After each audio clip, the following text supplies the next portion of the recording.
You may be seated.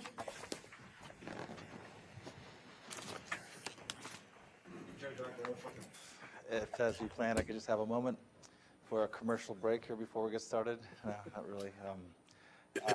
I'd like to just say a few words before we get started with the trial. As most of you know, I believe, or perhaps all of you, my name is Jim, and I am the Dean of the Law School.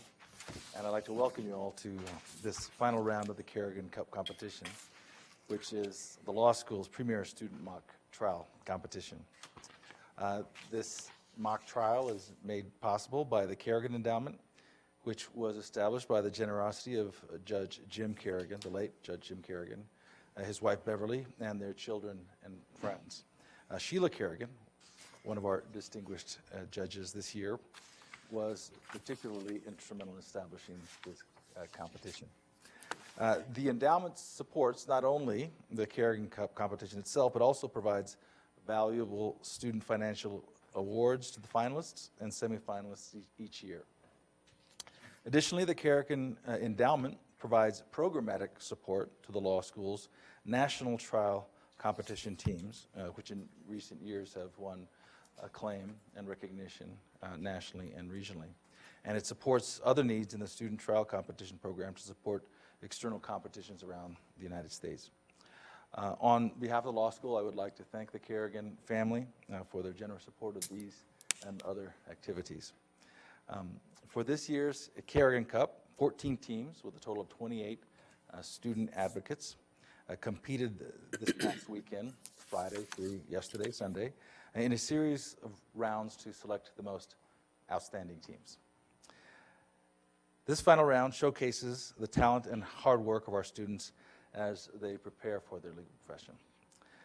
Each year for the finals, we are lucky to welcome a distinguished member of the bench to preside over the trial. This year, we are fortunate to have with us Judge Christine Arguello, U.S. District of the U.S. District Court for the District of Colorado. Judge Arguello is a great friend of the law school, an honorary alumnus, great friend of our students as well. She serves as an active mentor to externs and law clerks.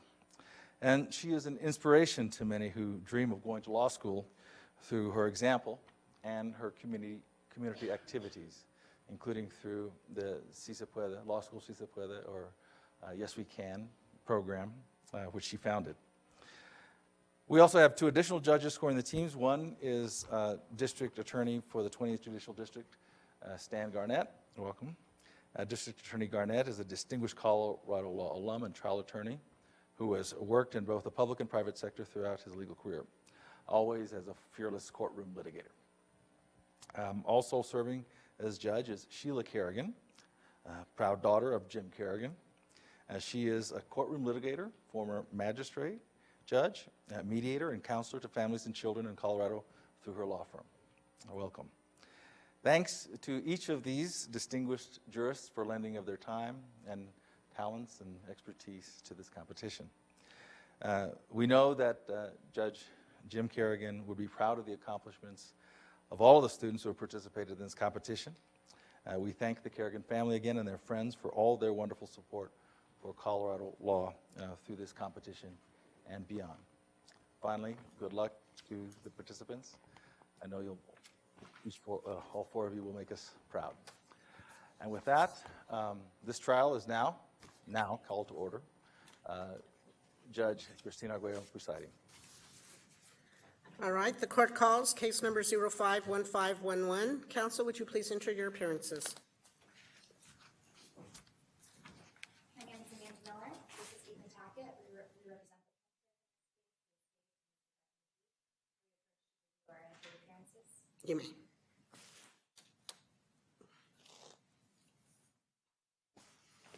Thank you.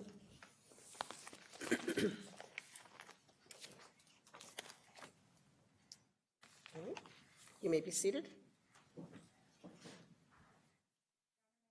Morgan Pullum, along with my co-counsel Nick Cordova, representing the defendant school board of Dallas County, and we also have a written entry of appearance if I may approach. You may.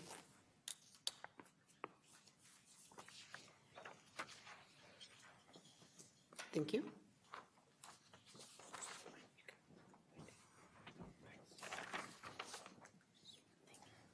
Right, you may be seated. I understand that there may be some motions in limine.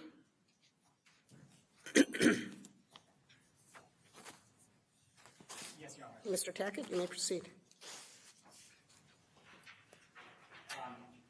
It has been stipulated by both parties that exhibits A and B, which are photographs taken by Piper Jackson at the intersection of the accident, are deemed admissible, as well as exhibit C, which is a diagram constructed by Piper Jackson, also of the intersection of the accident. Exhibit D is admissible. Exhibit D is a map presented to Detective Jackson by Mr. Leonard at the Superintendent School Board, depicting the printed version of the bus route map for Route 7. Exhibit E is admissible. This is the hand-drawn map that Ms. Jones, another employee of the Dallas County School Board, gave to Mr. Allman, the representative of the defendant in today's case, also depicting Route 7. All right, and when you say admissible, Mr. Tackett, do you mean as to both authenticity and admissibility? Yes, Your Honor. All right, and both parties have stipulated to that. Yes, Your Honor. All right, Additionally, Exhibit F is also deemed admissible in today's trial. Exhibit F is the phone record of Mr. David Dalton, a witness in today's case. And it also has been stipulated that Exhibit G, which is an insurance letter provided by the Dallas County School Board, is deemed inadmissible in today's case. all right, are you moving the admission of A through F at this time? Yes, Your Honor. All right, and I take it because it's stipulation, there's no opposition? Correct, Your Honor. Okay, exhibits A through F are admitted. Thank you, Your Honor. Additionally, the plaintiff would like to bring notice to the court of allegations 17 through 19 in the complaint of today's case. They represent the duties of the school board in relation to transporting students on their school buses. In the response to the complaint, all three of these allegations have been admitted to by the defendant. All right, and what do you wish me to do with that? One moment, please. The plaintiff just requests that you take judicial notice of these duties. All right.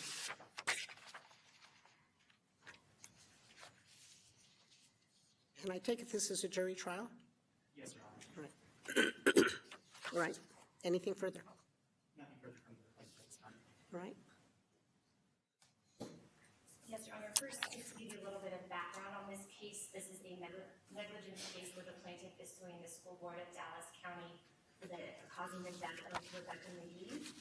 Now, in our answer to the complaint, I've read the complaint and the answer. yes, Your Honor, I just wanted to give you notice that we will be waiving the affirmative defense as to Rebecca McGee and proceeding only with the affirmative defense as to Damon Dalton. Okay. All right, anything further? And yes, Your Honor, additionally, there are some additional stipulations that we agreed to with opposing counsel that I'd just like to bring your attention to. First, as just a little bit of background, Rebecca McGee was struck by a car driven by Dana Dalton. Dana Dalton has one prior DUI conviction and one upcoming DUI conviction. The parties have stipulated that both of those will not be coming up in today's trial. Okay.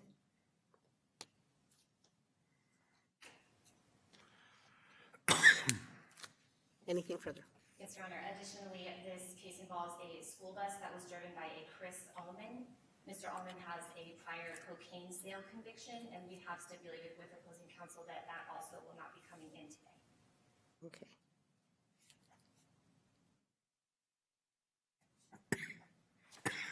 All right, anything further? Yes, Your Honor.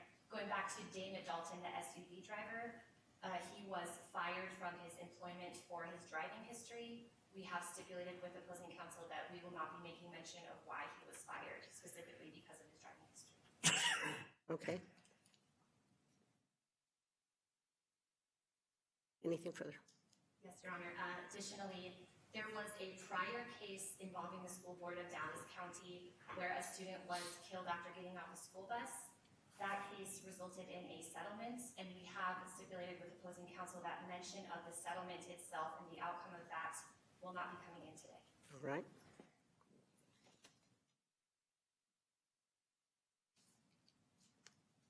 Anything further? No further stipulations to address. We do have two substantive motions in limine. All right, you may proceed. Yes, Your Honor.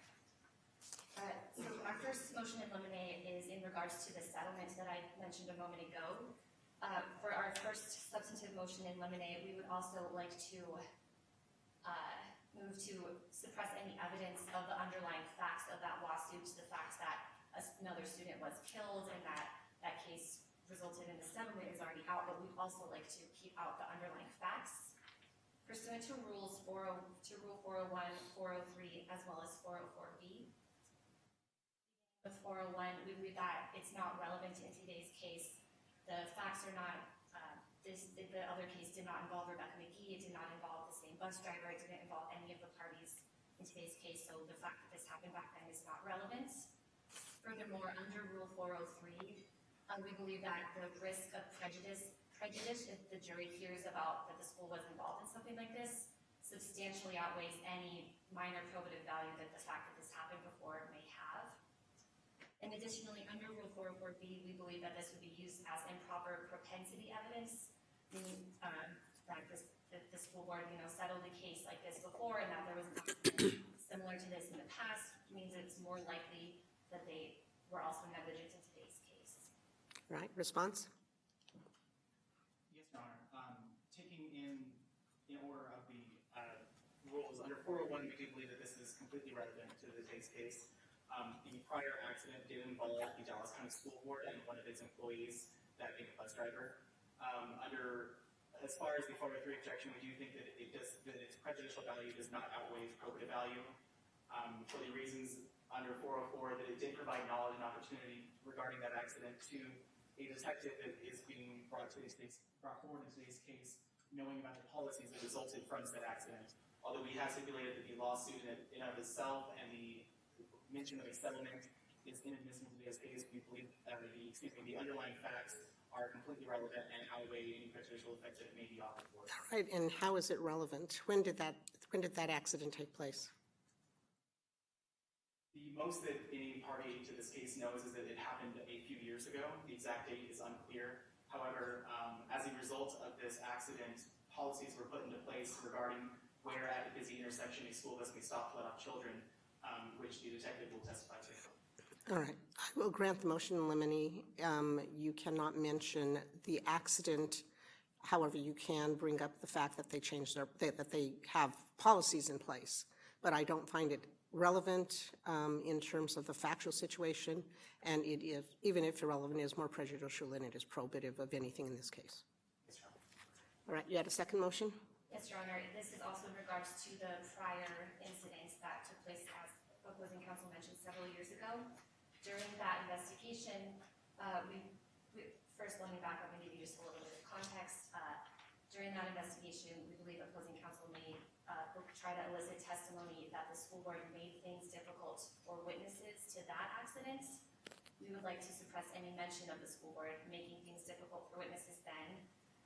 Again, under Rule 403, we believe that the prejudicial effects that the jury may hear that the school board made things difficult for witnesses would substantially outweigh any probative value. Again, this happened in the past, and under Rule 404B, we believe that it could be used as propensity evidence that because the school board made things difficult for witnesses in that case, they're more likely to have done it in today's case.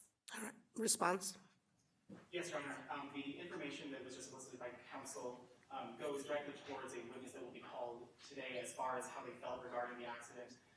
Mr. Terry Escobar was a direct eyewitness to the accident in today's case, and he did not stop to talk to police at the time of the accident. And the information that is regarding the school board making things difficult for witnesses goes directly towards how he felt at the time of the accident and why he did not talk to police at that time. And again, was the same school board in place at the time of the original accident? Yes, Your Honor. It was the same school board during both the prior accident a few years ago and this accident. And in what way is he claiming that they made it difficult for witnesses? One moment, please.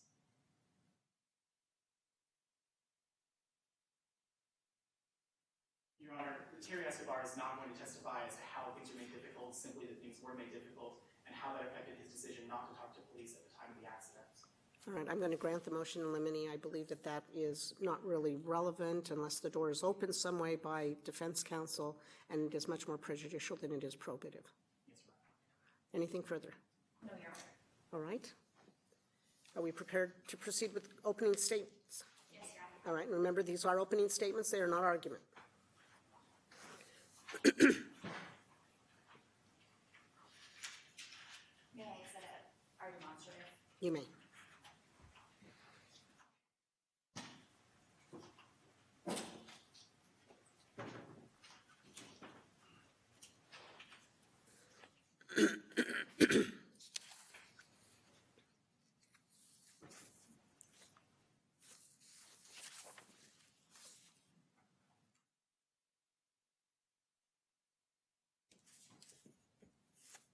You may proceed. She never made it home.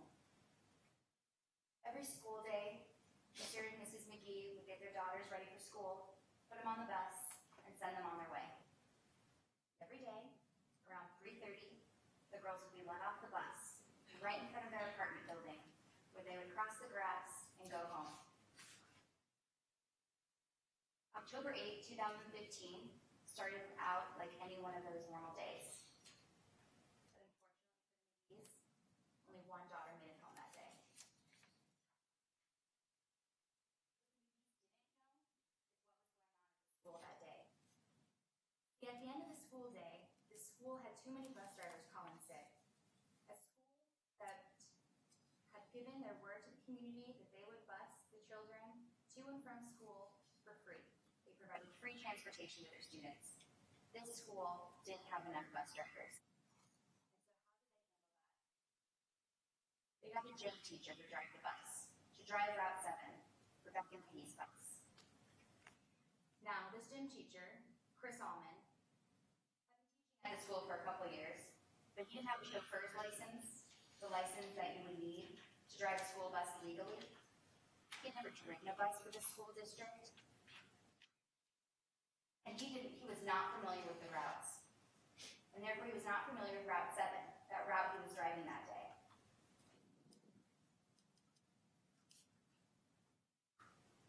Well, the school gave him a map. They gave him a hand-drawn map. And when Mr. Ullman got to the last stop that day, where Wilski Road meets Waters Avenue, he wasn't sure where to stop. So he took a right, and he parked in the westbound lane and let the girls out. Well, the issue with this is that the girls lived on the other side of the street, where the bus usually dropped them off on the eastbound lane. So when the girls got off this bus, they had to cross 1, 2, 3, 4, 5, 6 lanes of traffic. Unfortunately, that day, Rebecca only needed to cross 4. When Rebecca McGee got to the center lane on the eastbound side, she was hit by an oncoming car, a black SUV. And that is when Rebecca McGee lost her life. Now today, my co-counsel and I represent the plaintiff in this case, Rebecca's parents, Mr. and Mrs. McGee. We're here representing Rebecca's estate. Today, we will argue that the school board was negligent. They were negligent, which means that they did not take care that a reasonable person would in similar circumstances. And we will show you this today by preponderance of the evidence, which really means more likely than not. So at the end of trial today, my co-counsel, Ethan Tackett, will come back here, and he'll explain to you how we met our burden today, how we've shown you by preponderance of the evidence that the school board was negligent in the decisions they made that day. And that negligence led to the wrongful death of Rebecca McGee, a 12-year-old girl.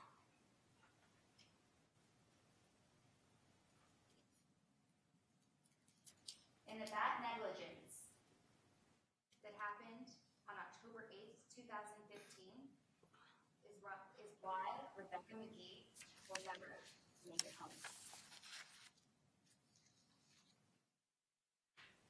Thank you.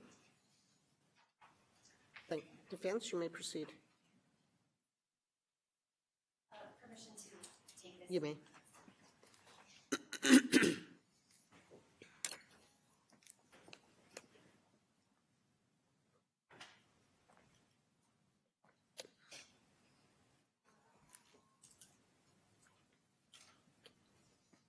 can't prepare for the unpredictable. It's October 8th, 2015, and Bellamy Elementary School needs help. Several bus drivers have called in sick that day. So when the gym teacher, Mr. Allman, is asked by the principal if he'll take over one of the bus routes, he agrees. Mr. Allman gets the keys to the bus, he gets a map of the routes, and he starts his drive. He follows the map with no problems, dropping students off one by one. When he gets to the last stop of the day, there's just 2 girls left to be dropped off. Mr. Allman looks down at his map. He can't quite tell exactly what side of the road he's supposed to stop on. One of the girls tells him, just let us stop anywhere. So Mr. Allman takes a right on Waters Avenue, pulls to the side of the road, and he stops the bus. He puts on his flashers, he puts out his stop signs, and he lets the girls off. Mr. Allman watches as the girls start to cross the street and as they get to the median and stop. Then Mr. Allman watches as one of the girls starts to cross the rest of the street. And that's when the unpredictable happens. A black SUV comes speeding down the center lane. It doesn't swerve, it doesn't stop. Mr. Allman's watching all of this. He yells at the girl, stop walking. But it's too late. The black SUV hits Rebecca McGee and kills her. What happened to Rebecca McGee is horrible and it's tragic. But it was unpredictable. And you can't prepare for the unpredictable. You're going to hear testimony today about the car accident that killed Rebecca McGee. The plaintiff's story is that Rebecca's death was caused by the School Board of Dallas County, and by suing the school board today, they've assumed the burden to prove that to you by the greater weight of the evidence. We don't deny that what happened to Rebecca is horrible, and we don't deny that someone should be held accountable. That's why, in order to make sure the right person is held accountable, we brought what's called an affirmative defense against the driver of the black SUV, Dana Dalton. By doing that, we've also assumed a burden today to prove to you by the greater weight of the evidence that it was Dana Dalton's negligent driving that caused Rebecca's death. To tell you their story, the plaintiff is going to call 2 witnesses today. First, you'll hear from the lead detective in the investigation of what happened to Rebecca, Corey Jackson. Detective Jackson will tell you how he was in charge of the investigation. And he'll also tell you that out of the 3 people who saw what happened on October 8th, he only spoke with one of them, Mr. Allman. And according to Mr. Allman, the driver of the black SUV was speeding and on his cell phone when he hit and killed Rebecca. Hear from the driver of the SUV himself, Dana Dalton. Now, Mr. Dalton will tell you that there was nothing he could have done to avoid hitting Rebecca. But he'll also tell you that he was running late to work on October 8th. So as he drove down Waters Avenue, he made a phone call to his boss. After the plaintiff tells you their story, we'll have a chance to tell you what really happened on October 8th. And we'll do that by calling 2 witnesses of our own. First, you'll hear from the bus driver, Mr. Allman, and he'll tell you about the day of the accident, about the steps he took to prepare for letting the kids safely off the bus that day. Getting a map from an experienced driver, making sure his flashers were on, making sure his stop signs were out. Then he'll tell you what he couldn't possibly have prepared for. A black SUV speeding down Waters Avenue, driven by Dana Dalton. Finally today, you'll hear from somebody else who witnessed the car accident, Terry Escobar. Now, Mr. Escobar was driving behind the black SUV for some time on October 8th, and he'll tell you what he noticed about how the SUV driver was driving. Weaving through traffic, speeding to get through lights, talking on his phone. Mr. Escobar will also tell you that there were no cars in the lanes directly next to the black SUV. Yet, when Rebecca started to cross in front of it, the driver did not even try to swerve to get out of the way. At the end of trial today, my co-counsel, Mr. Cordova, is going to stand before you.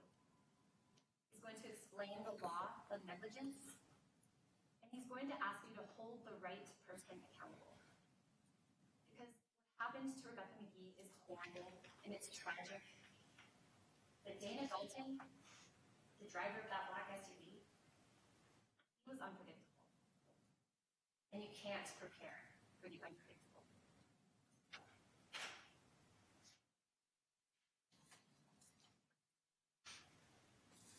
All right, you may call your first witness. Yes, Your Honor. The state of East McGee calls Dana Dalton to the stand.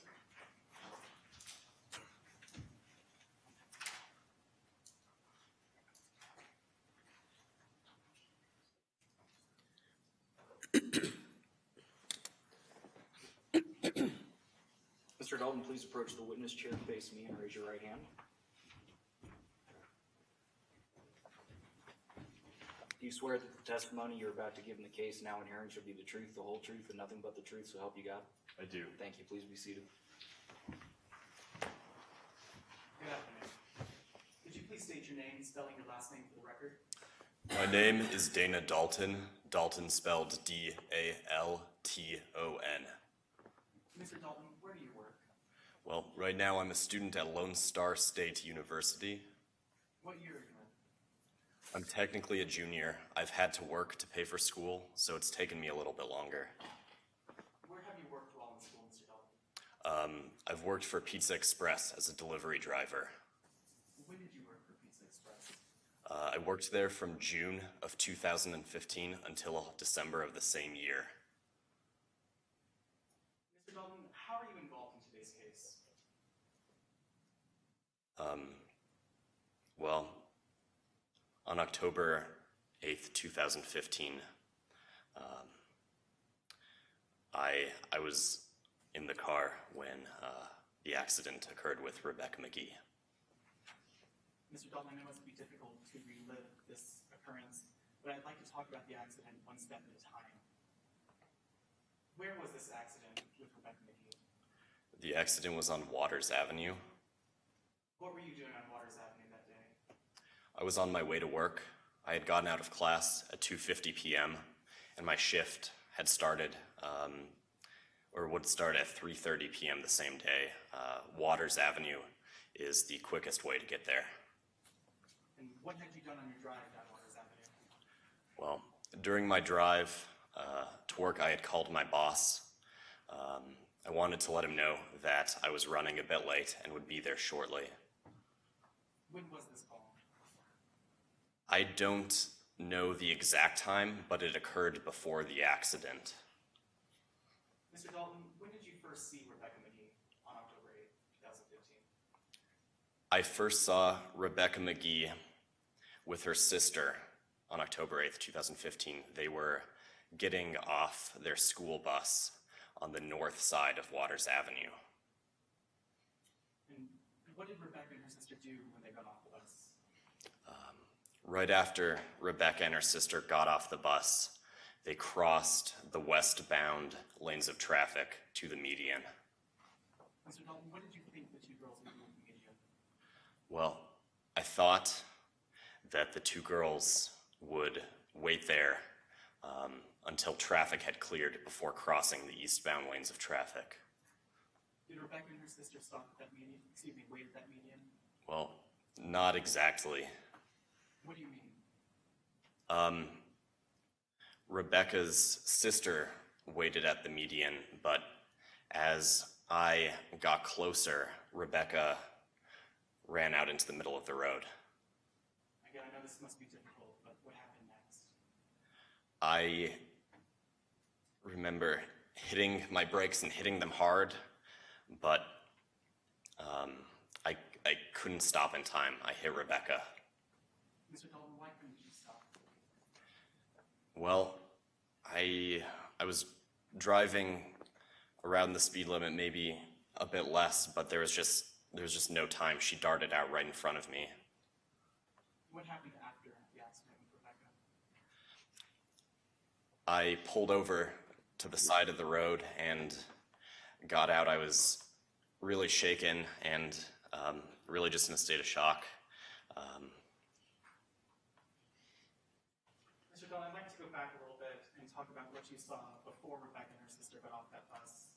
What do you remember of your drive down Waters Avenue on October 8th?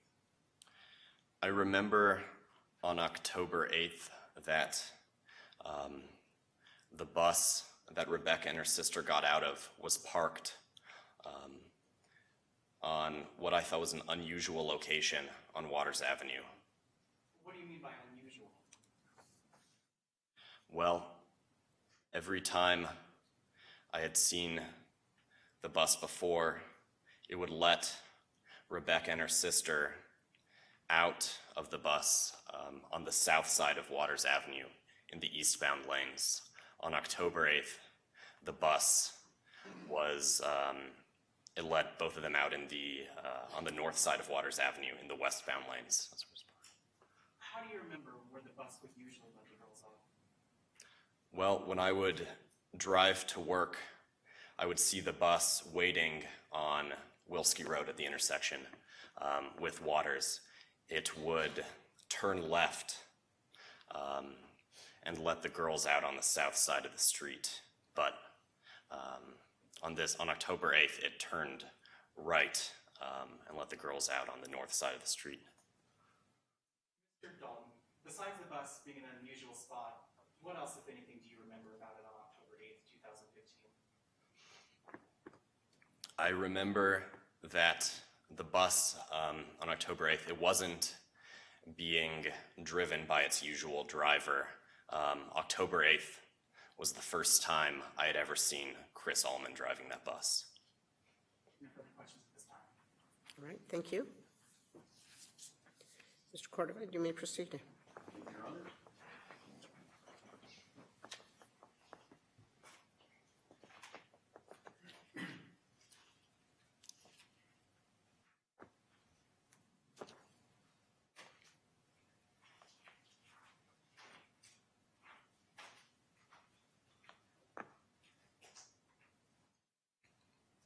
You may proceed. Mr. Dalton, I want to start by talking about where you worked before. So you worked at Pizza Express, right? Yes, You worked there starting in June of 2015. that's correct. Okay, let's talk about your route. So you're a part-time student at Lone Star State University, right? I am. And you would go from school to work. Yes, I would go to work after school and finish my classes. As you told us on direct examination, you would take Waters Avenue, Yes, that is correct. and it usually took 35 minutes to get to work. Yes, with traffic. And you would have to pass the intersection of Waters and Wilski, is that right? Yes. When you would get there, there was usually a bus waiting, right? Yes. It turns left onto Waters typically. Yes, that is correct. So you usually have to stop behind it. Yes, It's because two girls get out at that stop. they do. That's what I've seen before, yes. Right, so Mr. Dalton, you would agree that you need to be careful in that area, right? Yes, and I usually am. I try and go below the speed limit at that intersection. I'm used to waiting behind the bus, correct? Right, so you definitely should not be speeding. That's correct. You also need to pay attention to the road, right? Absolutely. So you shouldn't be on your phone. No, absolutely not. You shouldn't be talking on your phone. No? Well, yeah. Yes. You should not be talking on your phone, is that right? At that particular location, yes. And you should check if children are in the street, right? I mean, I think that's what any prudent driver, has to take into account. I want to talk to you about October 8th, 2015. So on that day, you went to school. Yes. You got out of class at 2:50. Yes. Your shift started at 3:30, is that right? Yes. But that day you were running late to work. Yeah, just a little. So because you were running late, you were obviously speeding, right? No. No, you weren't. No, I was not. So is your testimony today that you were not speeding on October 8th of 2015? Not to my knowledge. Now earlier you agreed that you should not be on your phone when driving. I mean, you can be on your phone during driving. There are just locations where you have to be particularly careful. I agreed to that. Especially at this intersection of Waters and Wilski, you shouldn't be on your phone while driving. Yes. But you were on your phone when driving on Waters, right? Yes, but prior to that intersection, Right, so let's talk about that. So you called Pizza Express. I had. You were talking to your boss. I was. And you wanted to tell him that you were on your way. Yes. Yes, I wanted to let him know that I was on my way, that I would be there shortly. I didn't want to, him to get worried or for me to feel as though I were in a rush.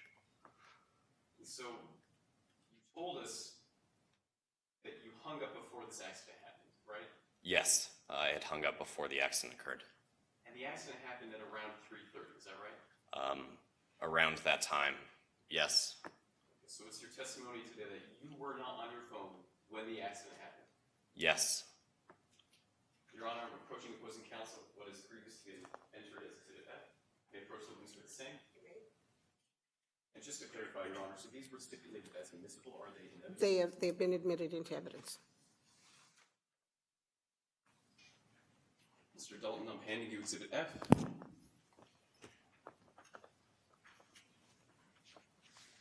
You recognize Exhibit F, don't you?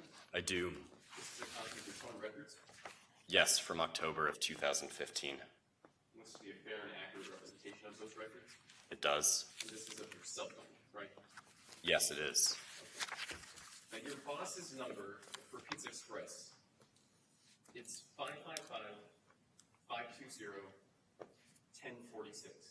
Is that right? Yes. Okay, if I could direct your attention to specifically October 8th. You see those calls you made on that day? I do. Okay, you made 2 calls to that 555 number on October 8th, right? Yes, One started at 3:28 p.m. it did. and the other started at 3:54 p.m. Yes. Okay. Now, the one at 3:28 p.m., that's the one that you hung up before this accident. That is correct. If I could turn your attention to a little bit to the right. It says it lasts for 5 minutes. Yes. So that means this call would have ended at 3:33. I guess around there, yes. And you're telling us today that you were not on the phone when you hit Rebecca McGee at 3:30. I was not on the phone when I hit Rebecca McGee. Thank you. Permission to retrieve the document? You may.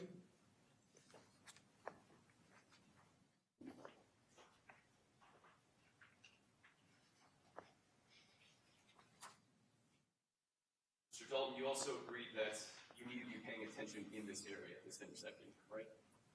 Yes. So if someone jumps out in front of your car, you should try braking. Absolutely. You should try stopping. Yes. But you didn't on October 8th. I hit the brakes as hard as I could have, but it didn't have time. It happened too fast. So you didn't stop. No, I didn't. Now, if someone jumps out in front of your car, you should try changing lanes, right? If it's possible, So that's yes, you should try. yes. And that's to swerve out of their way, Yes. so you don't hit them. Yes. But you didn't do that on October 8th of 2015. Well, no, I couldn't. There were other cars around me. I didn't have that option. Okay, let's talk about that. So you're telling us today that there were other cars next to you, Yes. and that you could not swerve. No, I suppose I could have, but it would have been incredibly dangerous. It wasn't,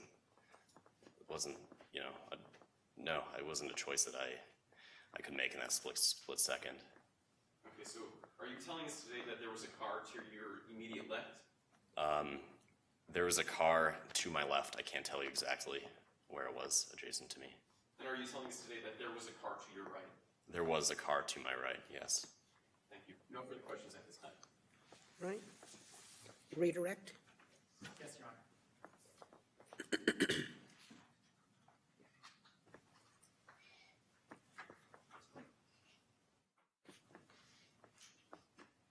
Mr. Dalton, I'd like to talk a little bit more about that phone call you made.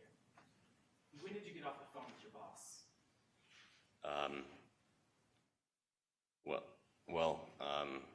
Before the accident happened, I can tell you that for sure.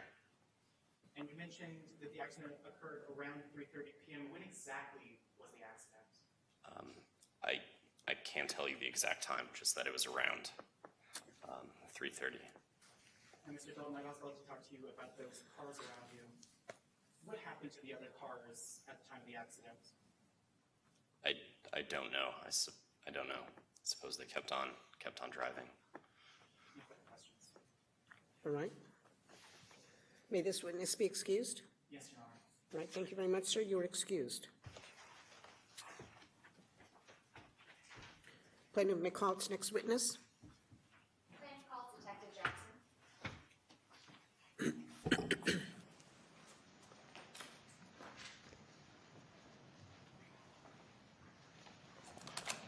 Detective, please approach the witness chair, turn, face me, and raise your right hand. Do you swear that the testimony you're about to give in the case now in hearing shall be the truth, the whole truth, and nothing but the truth, so help you God? I do. Thank you. Please be seated. You may proceed. Good afternoon, Detective. Can you please state your name, spelling your last name for the record? My name is Detective Corey Jackson, Jackson. And why are you here today? Well, I was assigned to be the lead investigator on the accident that killed Ms. Rebecca McGee. Are you referring to the accident that occurred on October 8, 2015? Yes, I am. I want to start to focus on your current job and any trainings you may or may not have had. What do you do for a living, Detective? I'm a detective with the Dallas County Sheriff's Office And how long have you been with the Sheriff's Office? since 1999. And have you always been a detective? Oh no, I started off as a patrol officer in 99, worked my way up to detective. Been a detective for about 10 years now. And what trainings, if any, have you gone through in this position? Well, I'm actually a traffic homicide investigator, so I've gone through many hours of training to fulfill that role. And how long have you been a traffic homicide investigator? Since 2011. So you mentioned that you had gone through many hours of training. What kind of skills or information did you get from these trainings? Well, a large part of the training focuses on accident reconstruction. That would be learning various techniques to estimate the speed of vehicles, as well as using evidence that's left at the scene to determine where vehicles were before an accident, through an accident itself, and then how the vehicles moved after the accident occurred. Okay. So besides these formal trainings, what, if any, real-life experience have you had? Well, I've investigated over 200 auto accidents. Of those, 53 were traffic homicide investigations. And you've done these investigations. How do you know if you're doing them adequately? Well, a certified accident reconstruction expert looks over my work. Are there any, excuse me, are there any requirements for accident reconstruction that you have in general, since you're a traffic homicide investigator? Yes, there is a certification for accident reconstruction. The state of Lone Star requires that you investigate 150 auto accidents, 50 of which need to be traffic homicide cases, and 15 of which need to be peer-reviewed by a certified accident reconstruction expert. And what is the point of reaching these requirements? Oh, so that you can sit for the certification exam. And have you met these requirements? Not only have I met them, but I've exceeded all of them. Have you sat for the certification exam? Oh, not yet, not yet. And why not? Well, there was another 40-hour course that I was planning on taking to prepare for the exam. I wanted to update myself once again. Again, it has been 3 years since I last took the course, so I wanted to do that before I'd taken the exam again. Okay. Your Honor, at this time, the estate of Rebecca McGee asks to tender Detective Jackson as an expert in police investigations, accident reconstruction, and traffic homicide investigations. Any objection? Yes, Your Honor, I do object under Rule 702. If I may constructively approach. You may. Your Honor, first, Detective Jackson, under Rule 702, Detective Jackson must have scientific, technical, or specialized knowledge in this case. He does not have that because, as he has admitted, he's not actually certified in accident reconstruction. Second, his testimony must be based on sufficient facts and data. And if I may make an offer of proof, Detective Jackson did not complete the calculations used in this case. They were completed by another officer. All right, but counsel, it says a witness who is qualified by knowledge, skill, experience, or training. It doesn't have to be education. Yes, Your Honor. Detective Jackson does still need to take another 40-hour training class and sit for the certification exam. All right. Would you like to conduct voir dire of the witness? Yes, Your Honor. All right. I'll hear from them.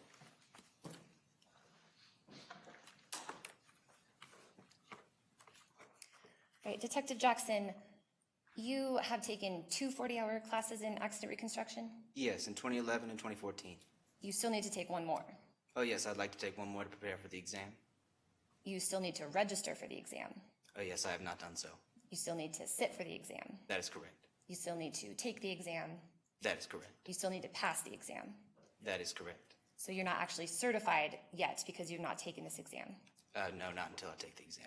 Right, and Detective, let's talk about this case a little bit. So you did take some measurements at the scene of the accident. Yes, I did. Those were related to skid marks of the black SUV, Among other things, yes. but you didn't perform calculations with those measurements. No, another officer performed those calculations. Right, so you didn't do any calculations related to the speed of the SUV. No, I did not. Your Honor, at this time, I would like to renew my objection under Rule 702. Detective Jackson is not qualified as an expert witness. All right, Ms. Miller, what's your response? Your Honor, at this time, the response is that this witness has clearly had a lot of training, formal training, and a real-life experience in the field of these investigations and doing accident reconstruction, including having certified accident reconstructionists look over his work to make sure it is accurate. His aid to the jury today would be substantial in going over the events that happened that day. He does know more than a lay witness. 702 does not require that he has a certification of any kind. His knowledge in this field is well beyond that of a lay witness or lay person. All right, for purposes of this exercise, I'm going to overrule the objection, and I'm going to admit him as an expert.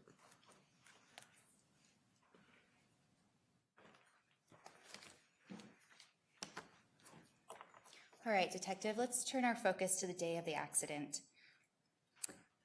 That day, how did you first hear about the accident? Well, a call came in my office that a child had been hit by a car. What time did this call come in? Oh, that'd be about 3:30. Was it exactly 3:30? No, it was not exactly 3:30. I'm not sure of the exact time. Okay, and how did you respond to this call? I headed immediately to the scene of the accident to begin my investigation. What did you see when you first got to this accident?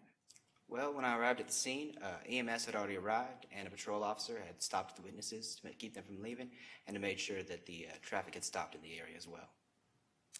When you got to the accident, what was the condition of Rebecca at this time? Unfortunately, this time, Rebecca had been pronounced dead. And how old was Rebecca that day? She was 12 years old. So you get to the scene, EMS is there, there's a couple witnesses. What's your first step? Well, my first step is to walk the scene. What does it mean to walk the scene? Oh, well, walking the scene is where I literally walk around the scene and take notes of what I see, where the different vehicles are positioned, where the body of the victim was found, and the conditions of the road and whatnot. And how do you document this information? Well, I prepared a diagram on the scene. Why do you draw this diagram? Well, it's a normal part of our investigation so that we know where things were at the time of the accident. And is this common practice in investigating? Yes, it is. Your Honor, at this time, we are showing opposing counsel what's already been admitted as Exhibit C. Permission to approach. You may.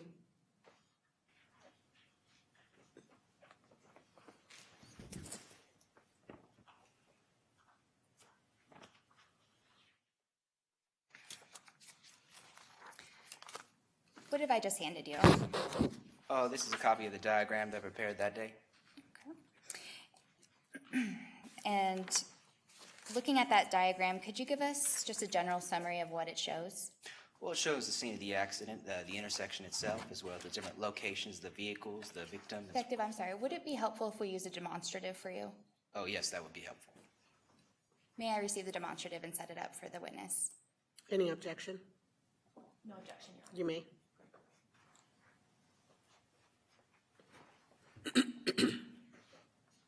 And Your Honor, at this time, may the witness step down to manipulate the demonstrative? You may. Your Honor, may I move so I can also? You may. Okay, Detective, could you again just give us a summary of what this shows? All right. So here's the scene of the accident. Here you can see Wilsey Avenue on the horizontal and Wilsey Road, apologies, and Waters Avenue on the vertical. V1 depicts the motion of this black SUV as it was pre-impact, impact, and post-impact. V2 indicates the position of the bus where it was stopped that day. No, you're totally fine. Let's explore those a little bit more, what you were just pointing out. So you said V1 was the black SUV. Why do you have 3 pictures of the black SUV there? Oh yes, again, that is where the vehicle was located pre-impact, impact, and post-impact. And what is the X on that second impact, the second SUV show? Oh, that would be the actual point of impact of the And what do you mean point of impact? Well, that is where the black SUV struck the back. Okay. And then there you have an ABC. What do those stand for? A, B, and C represent where Rebecca's right shoe, left shoe, and backpack were found, respectively. And what is the drawing there next to the ABC? Well, that's where Rebecca's body was found. And could you just refresh us on what V2 is showing us? Well, that is where the bus was stopped that day.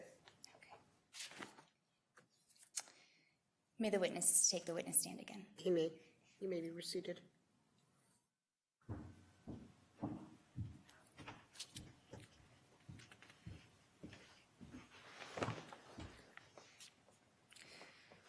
So we know that accident occurred on Waters Avenue. What city is Waters Avenue in? Armadillo. And that's Dallas County, Yes, state of Lone Star. that is correct. And how many traffic lanes are on Waters Avenue? Well, that'd be 6, 3 going eastbound and 3 going westbound. Detective, you mentioned earlier, but could you remind us, how long have you been specifically a traffic homicide investigator? Since 2011. So about 6 years. Yeah, just about. Have you been with the Dallas County Sheriff's Office all those 6 years? Yes, all those 6 years. So you would be aware of any past accidents that involved a death in traffic? Oh, yes.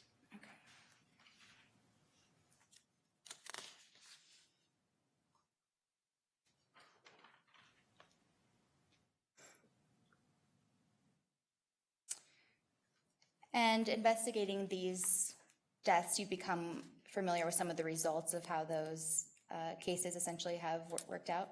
Well, generally, yes. Okay. And with those, has that made you aware of policies in Dallas County? Objection, Your Honor. If I may approach, I believe opposing counsel is trying to elicit the testimony that was ruled out during motions in limine that the school board changes bus policy as a result of a prior accident. All right.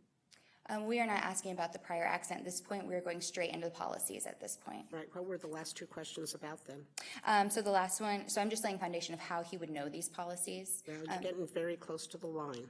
The next question is that you're aware of these policies and then what these policies are. All right.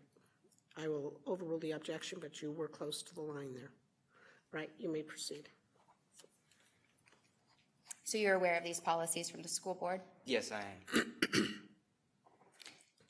And what are these policies that the Dallas County School Board had? Well, I believe Dallas County School Board recently instigated policy where they would lay out their bus routes so they wouldn't have to have any kids crossing major roadways. Is Waters Avenue a major roadway? Well, I'd say so. It has 6 lanes. Okay, let's get back to that scene that day. So you walked the scene, you've made this diagram. What did you do next in your investigation? Oh, next I spoke with Chris Allman. Who is Chris Allman? Oh, he's a teacher at the school. And why did you interview him? Well, he was the one driving the bus on October 8th, 2015, on which Ms. McGee was riding. Okay, so he was the teacher driving the bus. What did you learn from Mr. Allman? Well, he told me that he was the one driving the bus, that it was the last stop of his route. He gave me a map of the route he was following, and he also told me what he saw of the accident. Okay, I want to talk about the map that he gave you. Did you use this map in your investigation? Yes, I did. How? Well, it was an aid in determining why he decided to let the girls off on the westbound side of the road instead of the eastbound side. And what did this map look like? Well, it was a hand-drawn map with X's at the intersections. I'm showing opposing counsel what's been admitted in as Exhibit E. Permission to approach? You may.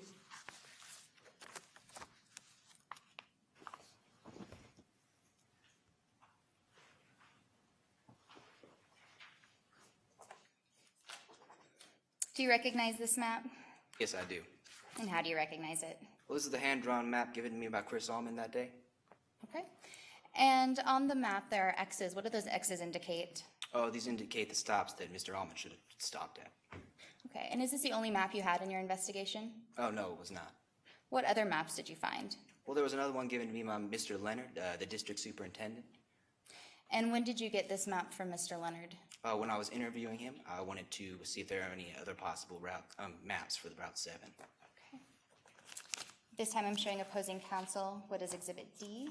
It's already been admitted. Permission to approach? You may.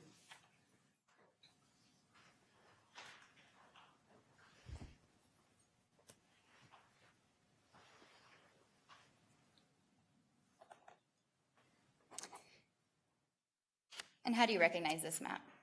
Oh, this is the map that Mr. Leonard gave me. At this time, we request that these be published to the jury, Exhibits E and D. Any objection? No objection, Your Honor. All right, they may be published. So looking at these two maps, Detective, on the hand-drawn map, what is the last stop? Oh, the last stop is the intersection of Wilski and Waters. And where does that map say to drop children off on Wilski and Waters? Well, it doesn't say exactly where to drop them off. It only has an X at the intersection. Now, on the other map, the map that you received from Mr. Leonard, where does it say the last stop is on that map? Well, it says Waters Avenue east of Wilski Road. Would you be able to show the jury on exhibits on this on Exhibit C that's blown up here, where Waters Avenue? I'm sorry, where was it? Where was the last stop? Waters Avenue east of Wilski Road. Would you be able to show that on the demonstrative? Yes, I would. Permission for the witness to step down to show No, the we're demonstrative. spending too much time with that. Okay.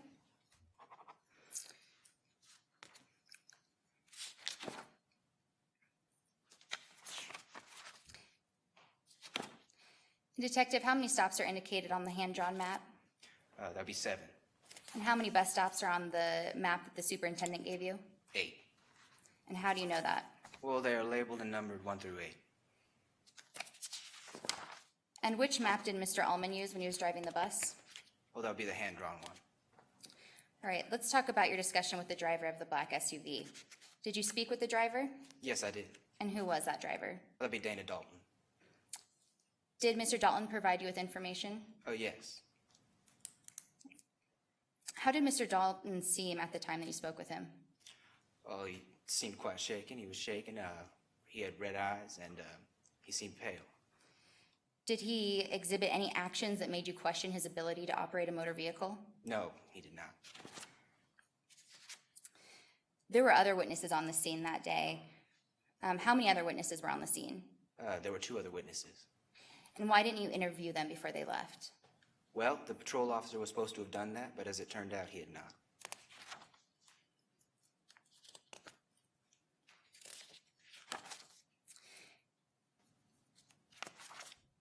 Let's move on to the next piece of your investigation. So at this point, you've walked the scene, you spoke to Mr. Ullman and Mr. Dalton. What was next?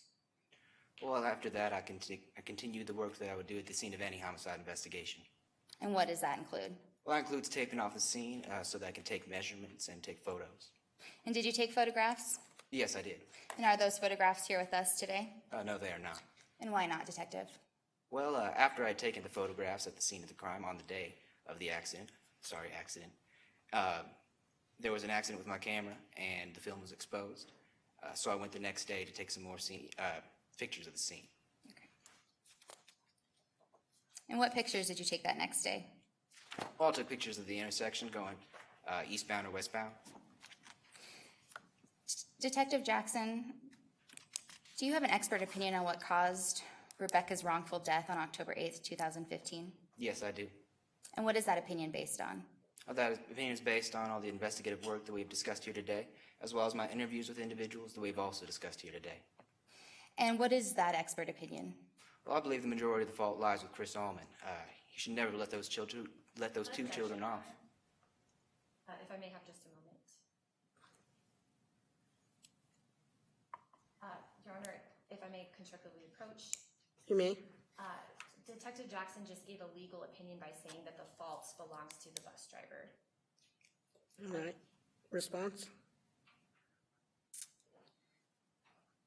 This is his expert opinion. We are aware that it's opinion is from the expert that we've tendered earlier, and this is within his purview of his expertise. The objection is sustained.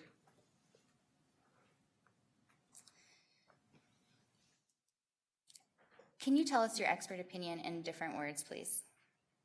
Objection leading. It's very vague, so you're asking him to answer the same question, so I will sustain the objection. For clarification, is the objection over the use of the word fault? I think it's as to how you worded the question as to who caused the accident. Okay. Mr. Jackson, what is your opinion on how the accident occurred that day? Objection, Your Honor, I renew my objection. Sustained.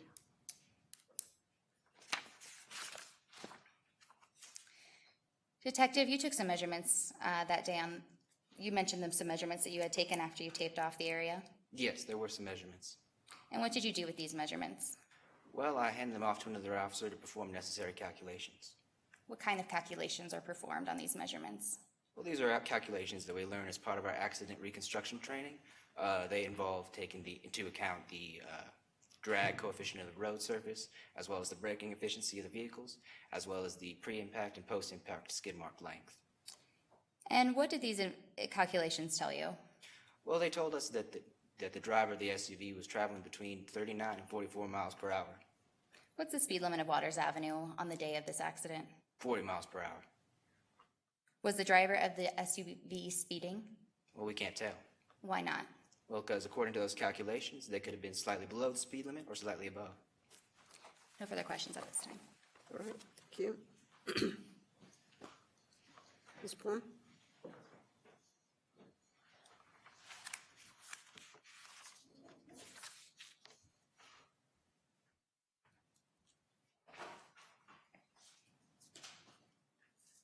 You may proceed. Good afternoon, Detective. Good afternoon. Let's discuss your investigation of this case. Now, you were assigned to be the lead detective in this case. That is correct. And as lead detective, you were in charge of taking certain steps in the investigation. That is correct. For example, you were in charge of taping off the accident scene, That is correct. and you did that. Yes. You were also in charge of taking certain measurements, Yes. and you did that. Yes. Some of those measurements were of skid marks left behind by the black SUV. Well, that is correct. These included pre-impact marks. Yes. Those measured 32 feet, That is correct. as well as post-impact marks, Yes. which measured 52 feet. That is correct. So that's 84 feet total.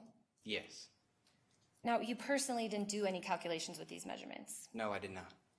because you're not actually certified in accident reconstruction. That is correct. But another officer did perform calculations. Yes. These were related to the speed of the black SUV. That is correct. They determined the SUV was going between 39 and 44 miles per hour. That is correct.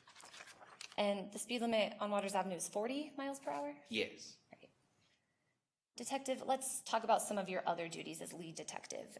You were in charge of taking pictures of the accident scene, That is correct. and you did that. Yes. But you had an incident with your camera. That is correct. The film was exposed, Yes. so the pictures were ruined. Yes. So you never got them developed. That is correct. So you had to go back the next day and retake these pictures. Yes. So that would have been October 9th, 2015. That is correct. But just to clarify, there's no pictures of the scene of the accident on October 8th, 2015. No, not on that day. Detective, let's talk about Dana Dalton. Dana Dalton was the driver of the black SUV, That is correct. the black SUV that hit Rebecca. Yes. And you spoke with him at the scene of the accident. I did. You noticed that he was shaking. Yes. You noticed that his eyes were red. Yes. Now, you say you don't believe that he had been drinking, No. but you didn't actually conduct a sobriety test on him. No, there weren't any other indications that they were incapacitated, or not incapacitated, impaired at the time. Sure, but you didn't actually conduct a sobriety test. No, I did not. All right, now, as lead detective, you're also in charge of interviewing witnesses. Oh, that is correct. Chris Allman was a witness. Yes, You spoke with him at the scene of the accident. I did. In fact, he was the very first person you interviewed. That is correct. And he told you that when the SUV hit Rebecca McGee, the driver was speeding. Oh, that was his understanding, yes. Right, and he also told you that the driver was on his cell phone. Oh, yes, that is what he said. Now, detective, there were two other witnesses to this accident, Yes, there were. but they left the scene before you spoke with them. That is correct. The patrol officer didn't get their names, No. so you didn't contact them the day of the accident. No, I wasn't able to. Right, so you couldn't contact them the next day either. That is correct. So just to clarify, there were two witnesses to this accident who you never spoke with at any point. Oh, that is correct. Right, no further questions.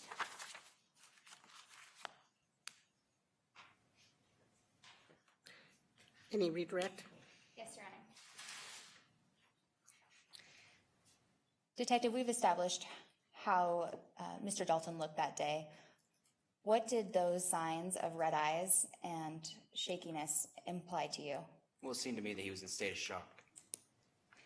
Thank you. No further questions. All right, may this witness be excused? Yes, please. Thank you very much, sir. You are excused. Plaintiff may call its next witness. Plaintiff rests. Defense ready to proceed? First, Your Honor, we would like to make a brief halftime motion. We've moved for judgment as a matter of law pursuant to Rule 50 of the Federal Rules of Civil Procedure. Even viewing the evidence thus far in the light most favorable to the non-moving party, the plaintiffs, no reasonable jury could find that either the School Board of Dallas County was negligent or that they caused Rebecca McGee's death. In fact, the testimony of their own witness has implied that Dana Dalton was the direct legal cause of her death. Response? Looking at the evidence in light most favorable to us, we have established the elements of negligence. We've also established the cause that Rebecca McGee would never have been hit by that car, had to walk across that street, had the bus driver parked on the correct side. His failure to do so has led to Ms. McGee's death. We've established those facts. All right, the motion is denied. Plaintiff or defense may call its first witness. Your Honor, at this time, we request for a 5-minute recess before we go into the defense's case in chief. That called for? Okay. All right, we will take a 5-minute recess.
We're now in session.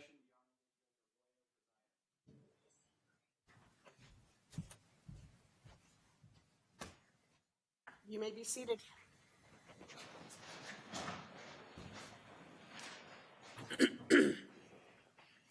Defense may call its first witness. Your Honor, this time the defense calls Chris Allman to the stand.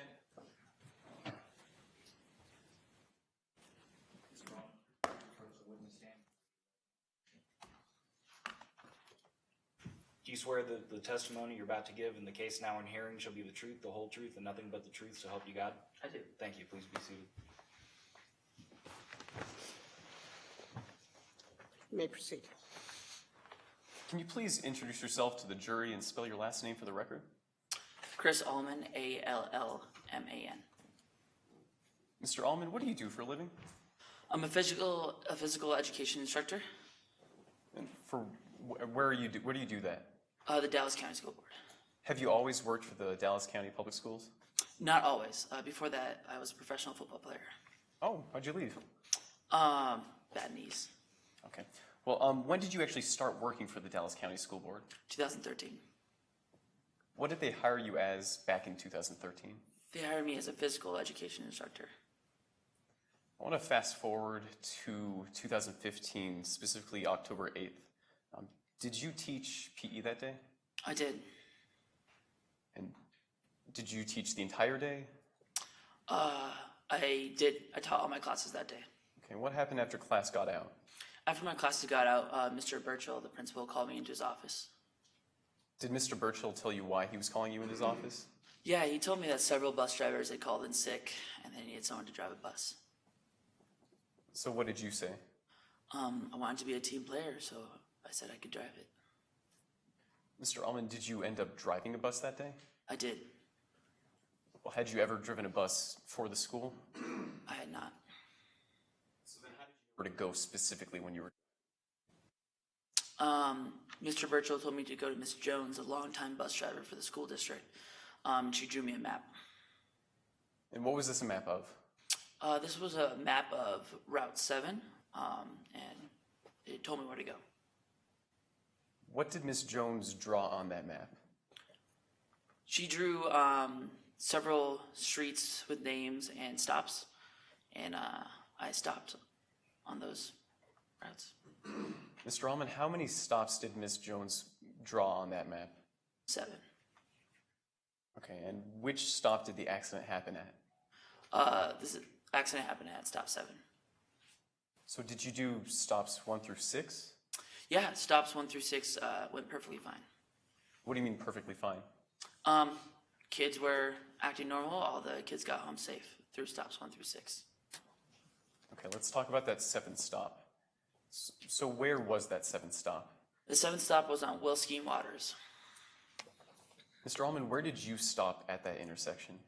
When I got to the intersection, the map didn't specify where to let them out, and the older girl told me to let them out anywhere, so I let them off on the right-hand side of Waters. Wait, so Mr. Allman, did you know where these two girls lived? I did not. The girl seemed old enough to know where she lived. So why did you pull off to the right and let them out there?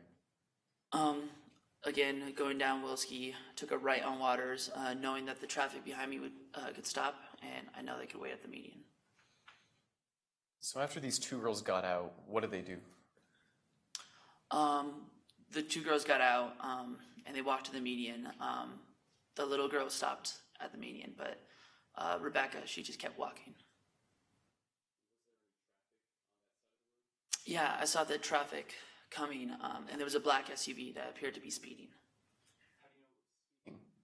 Relative to the other traffic, you could just tell it was speeding. Objection, speculation. Response? Yes, Your Honor. Pursuant to Rule 701, this witness is a lay witness and can make rationally based observations. He just testified that based on the other cars, it looked like this car was speeding. If I may, Your Honor? You may. That relies on the presumption that these other cars weren't speeding themselves. He hasn't laid that foundation. The objection is overruled. And Mr. Allman, did you get a chance to look at the driver of that black SUV? Yeah, I thought I saw him on his phone. So when you saw the girl walking out into the road, what did you do? I had my window down, so when she was walking across the street, seeing the SUV coming, I shouted at her to stop, but it was too late. The SUV struck her. Before the SUV hit her, did it try swerving out of the way? No, it looked like if it was paying attention, it would have time to stop. And there's no cars on either side, and it didn't swerve. Wait, so Mr. Allman, was there a car to that black SUV's left? Not at all. What about its right? Not at all. Those cars probably would have. Mr. Allman, did that SUV brake in time? No. Thank you. At this time, I have no further questions.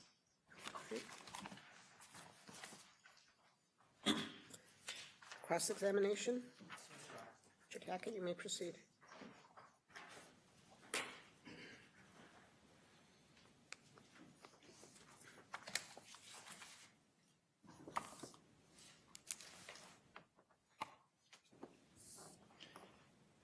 Good afternoon, Mr. Allman. I'd like to begin by talking a little bit about your current work. You work for the Dallas County School Board This is correct. as a physical education teacher, As a physical education instructor. not as a bus driver. Correct. You've never driven a bus for the Dallas County School Board. I drove it that one day. So on October 8th, you did drive a Dallas County School Board bus, Correct. and that was at the request of the Dallas County School Board. It was at the request of Mr. Birchall, correct? Mr. Burchill is a principal for the Dallas County School Board. Correct. Rebecca McGee was on the bus you drove on October 8th She was, and her sister. because Rebecca and her sister are both students at the school you work at, This is correct. and that school is run by the Dallas County School Board. This is correct. Mr. Allman, you didn't have the appropriate license to drive a school bus. Correct. That's a chauffeur's license. Yes. You've never had a chauffeur's license. Correct. But on October 8th, 2015, you chose to drive a bus without the proper license required by law. Correct. And you did so with children aboard that school bus. Yes. Your Honor, permission to approach the witness. You may. I'm showing opposing counsel what's already been admitted into evidence as Exhibit E.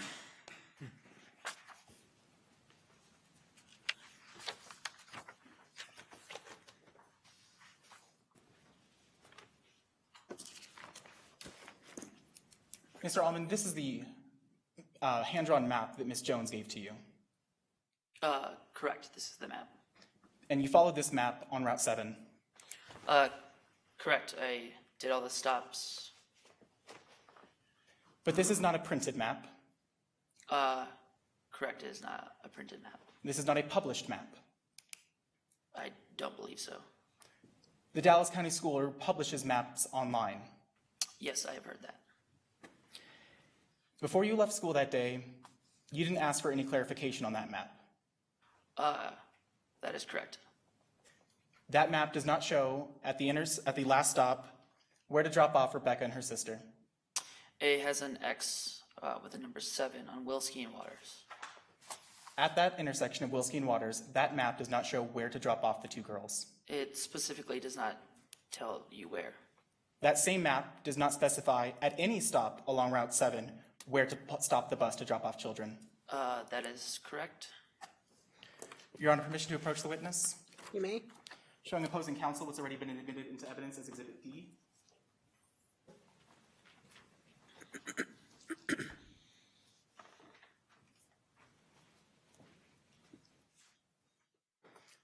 Mr. Allman, this is a printed map of Route 7.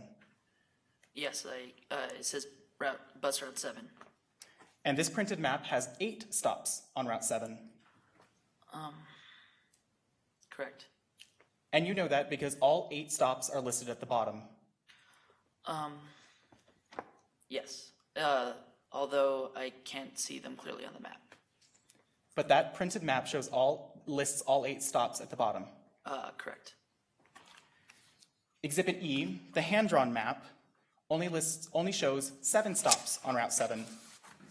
You are correct. On Exhibit D, the printed map, it says that the first stop is at the corner of Donaldson Drive and Pinehurst Drive. Yes. Exhibit E, the hand-drawn map you followed, shows the first stop being at an intersection of Dry Creek. Yes.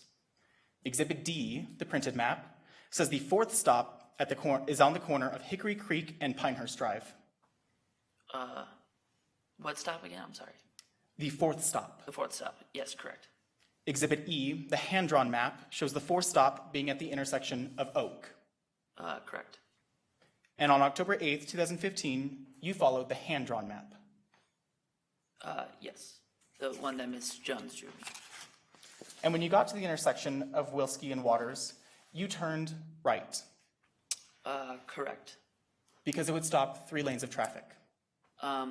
Yeah. Turning left at that intersection would also cause 3 lanes of traffic to stop. That is correct. Rebecca, the older girl, told me just to let them out anywhere, though. So when deciding where to stop the bus, you listened to a 12-year-old girl. She seemed old enough to know where her home was. So when you let them off the bus, you let them off on the north side of Waters Avenue. Correct. And when you let them off on the north side of Waters Avenue, they had to cross 6 lanes to get home. Yes. Rebecca McGee never made it home. Because that SUV hit her. And she wouldn't have been in those eastbound lanes had you not dropped them off on the north side. Speculation? Response? Question withdrawn. I'll restate it. All right. Rebecca McGee and her sister had to cross 6 lanes of traffic Correct. because you dropped them off on the north side of the street. Yes. The older girl told me to let them out anywhere. And you still decided to drop them off on the north side of the street. Yes. No further questions. Permission to retrieve the exhibits? You may.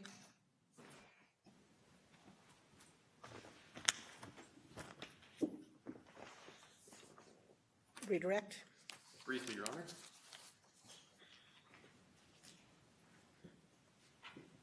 Mr. Allman, why did you listen to Rebecca McGee on that day? She seemed old enough to know where her home was. Thank you. No further questions at this time. All right. May this witness be excused? Yes, Your Honor. Thank you very much, sir. You are excused.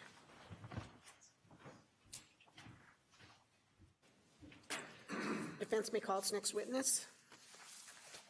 Your Honor, at this time, defense calls Terry Escobar. Mr. Escobar, please approach the witness chair, face me, and raise your right hand. If you swear that the testimony you're about to give in the case now in hearing shall be the truth, the whole truth, and nothing but the truth, so help you God? I do. Thank you. Please be seated. You may proceed. Good afternoon. Good afternoon. Please state your full name and spell your last for the record. Terry Escobar, Escobar. What do you do for a living? I'm retired, but I had been a teacher. How long were you a teacher for? Sorry. How long were you a teacher for? I'd been a teacher for about 35 years. Where did you work during those 35 years? I worked for the Dallas County Public Schools. And how long have you been retired now? I retired in May 2015. It's been about 2 years then. Mr. Escobar, I'd like to talk about the day of October 8th, 2015. Do you remember that day? It's hard to talk about that day, but I do. Why is that? That's the day that I witnessed the accident that had killed Rebecca. Mr. Escobar, where was this accident? It was on Waters Avenue, headed east, And what time did you see this happen? at 3:30 p.m. What did you see happen at that time specifically? I saw 2 girls get off their school bus and cross to the median, and then the older girl continued to walk and was hit by a car. What did the car look like? It was a black SUV. Were there any cars in the lanes next to the black SUV? No, there were no other cars. Did the black SUV swerve at all to avoid the accident? It did not swerve. Mr. Escobar, let's back up a bit to the moments before the accident. What were you doing at that time? I was driving on Waters Avenue, headed east. Was anyone else in the car with you? Yes, my lovely granddaughter was also in the car. Where were the two of you coming from? I had just picked her up from school, and we were headed to Target to run some errands. Mr. Escobar, how fast were you driving at this time? I was driving the speed limit. Did you see that black SUV at any point before the accident? Yes, I'd been driving near it for a few minutes. Was that black SUV driving around the same speed that you were? No, it was not. Who was driving faster? The SUV was driving faster. Well, how do you know? The lights on Waters Avenue are timed so that if you're driving the speed limit, you won't have to stop for very many of the lights. However, if you're speeding, you'll have to stop at almost every light. And while I did not have to stop for most of the lights, the black SUV was racing between the lights and had to stop at almost every light. So when the SUV was stopped at the lights, what was it doing then? When it did stop, the driver would rev their engine and inch into the intersection before the light actually changed. What else did you notice about how the SUV was driving? I was very concerned with my granddaughter in the car because the driver was weaving in and out of traffic, and at yellow lights they would also speed up instead of slowing down. Mr. Escobar, could you see inside the black SUV at all? Yes, What did you see? I saw the driver was talking on their cell phone. No further questions at this time, Your Honor. Cross-examination? Yes, Your Honor.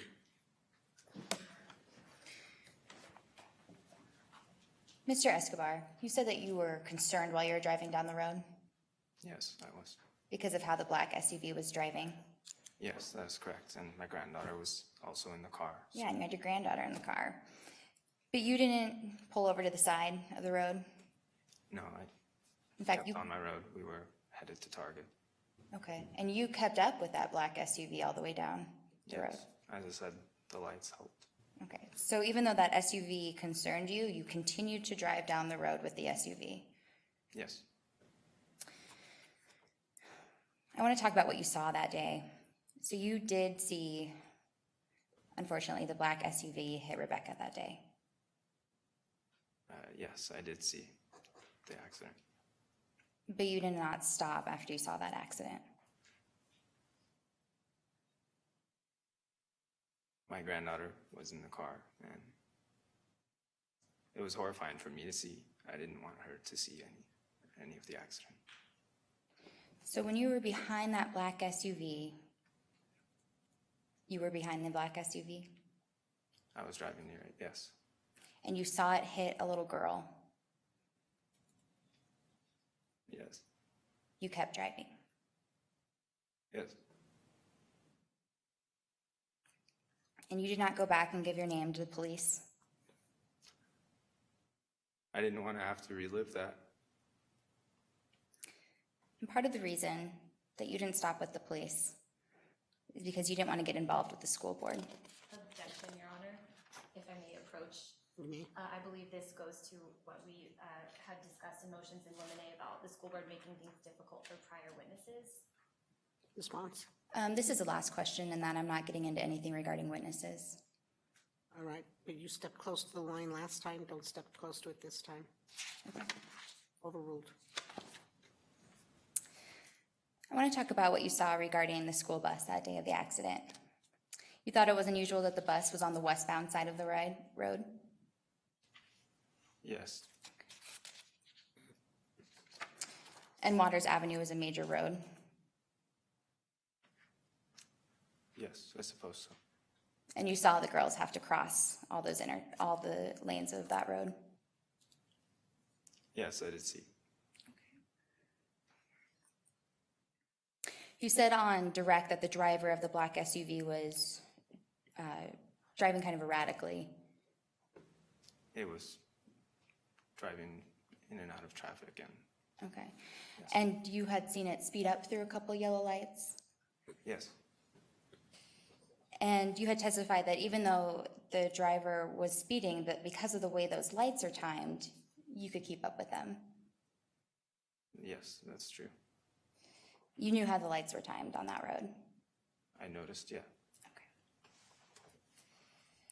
So I just kind of want to dissect that so that we all understand kind of how the lights work. So you're saying that you were driving behind the black SUV? For part of the drive. Okay. So when it would get up to a yellow light, you said it would speed through, at least two of them.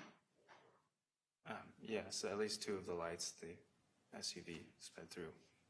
And if it was speeding through the yellow lights, but you were going the speed limit, Yes, I was.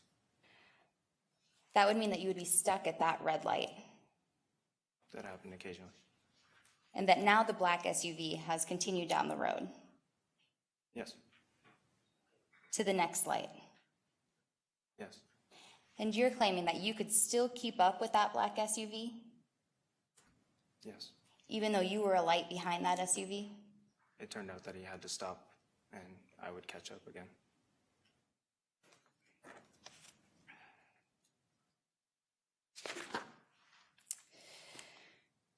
Mr. Escobar, you had stated that you did work for the Dallas County Public Schools I did. I was a teacher. for 35 years. Yes, And you said you've been retired for about 2 years now? that is correct. And you still receive pension payments from the school board? Your Honor, relevance. This goes to the bias of the witness, which would be relevant with any witness. In what regard? In what regard is that he's here to testify against the school board today. We're talking about pensions. He still has ties to the school board, and how that would affect his testimony today. I'm going to overrule the objection.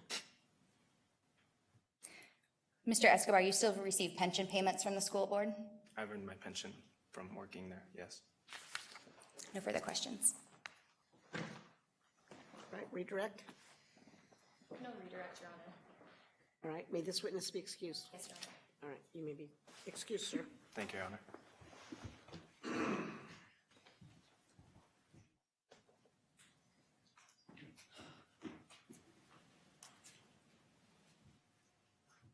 Closing argument, oh, I'm sorry. The defendant may call its next witness. Your Honor, this time the defense rests this case in chief, and I would also renew my halftime motion for judgment as a matter of law pursuant to Rule 50 of the Federal Rules of Civil Procedure. All right. Any response? Our response is the same, that we have laid the foundation for that. All right, the motion is denied. We ready to proceed to closings? May we take a brief 5-minute recess again just to set up the courtroom for closing arguments? You may. Court will be in recess for 5 minutes. All rise.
1 second. Yeah.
Court is now in session. The Honorable Judge White is presiding.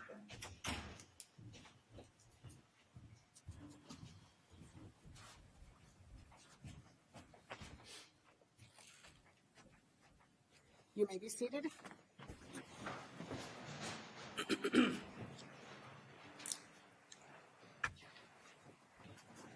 All right, closing argument. Yes, Your Honor. Mr. Tackett, you may proceed.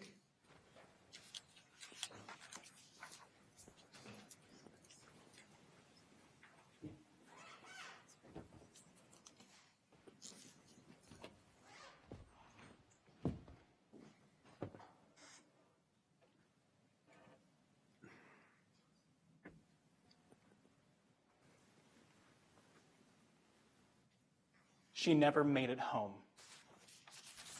The morning of October 8th, 2015 started like any other morning for the McGee family.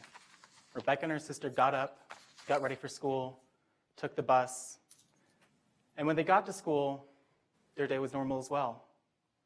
What was different for the McGee girls was the afternoon of October 8th, 2015. When classes were finished, they got on the bus, but that bus wasn't driven by their regular driver. And that bus did not drop them off at their regular spot. And because of that, Rebecca McGee never made it home. As the plaintiff in today's case, the parents of Rebecca McGee, representing her estate, bear the burden in today's case. A burden to prove that the Dallas County School Board, through its actions, were negligent. And that negligence was the cause of the wrongful death of 12-year-old Rebecca McGee. Our burden today is by a preponderance of the evidence. Now, I know I've thrown out a few legal terms, and I'd like to take this opportunity to really explain what those mean. By a preponderance of the evidence really just means more likely than not. And given the time of year, I'd like to explain this with football. Imagine plaintiff at one end of the field on their end zone. For us to meet our burden through the evidence by testimony and exhibits, we would have to get to the 50-yard line and one step more, just one, for the jury to return a verdict in our favor. Now, negligence, what does that mean? Negligence is the failure to take reasonable care. And reasonable care is that degree of care that a reasonably careful person would take under like circumstances. Now, negligence has 4 elements. The last one, element 4, is injury. That is not in dispute today. 12-year-old Rebecca McGee lost her life. The first element is duty. Like any school, the Dallas County School Board owed a duty to its students, a duty to keep them safe and protected while in their custody. The second element, breach. When a duty is not met, that is also evident. Rebecca McGee never made it home. She was not kept safe while in the custody of the Dallas County School Board. The third element of negligence is cause. And that's what this case is truly about today. Now, I'd like to walk you through the evidence and show you how the Dallas County School Board, through their actions, caused, more likely than not, the death of one of their own students, 12-year-old Rebecca McGee.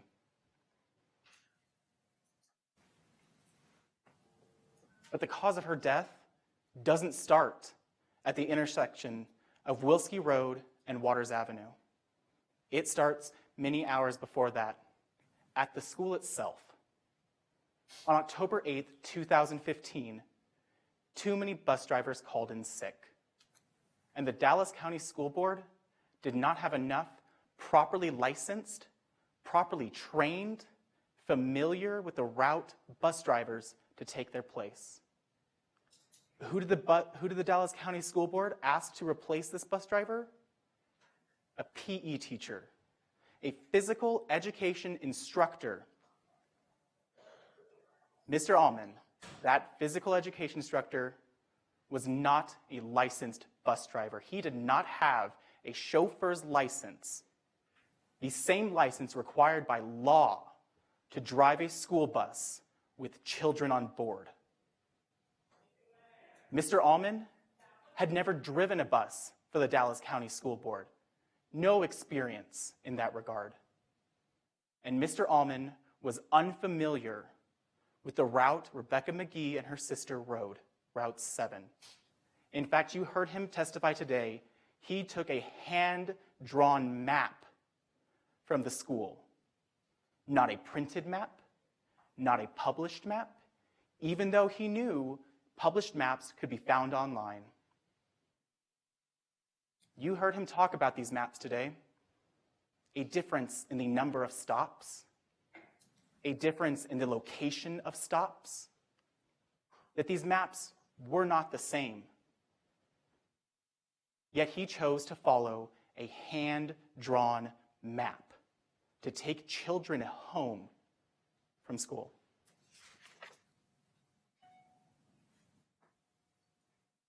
As Mr. Allman drove that bus, he hit all the stops before the last one on Route 7, the stop Rebecca McGee and her sister got off on. You heard him say today that at each stop, he didn't know where to drop the children off because they were simply marked with X's on a hand-drawn map. You heard him say that when he got to that last stop, he didn't know where to drop these 2 girls off. At a 6-lane intersection of Waters Avenue and Wilski Road. To figure it out, he relied on the word of a 12-year-old girl, 12 years old, to determine where to drop children off at a major intersection with 6 lanes. No reasonable person would rely simply on that. But Mr. Allman also said that he decided to turn right to stop 3 lanes of traffic. The same result that would have happened had he turned left, the direction that bus turned every day on Route 7 at Rebecca McGee and her sister's stop. But because he turned right, because he decided to turn right onto Waters Avenue, 2 girls, one 12-year-old and one younger, had to cross 6 lanes of traffic to get home.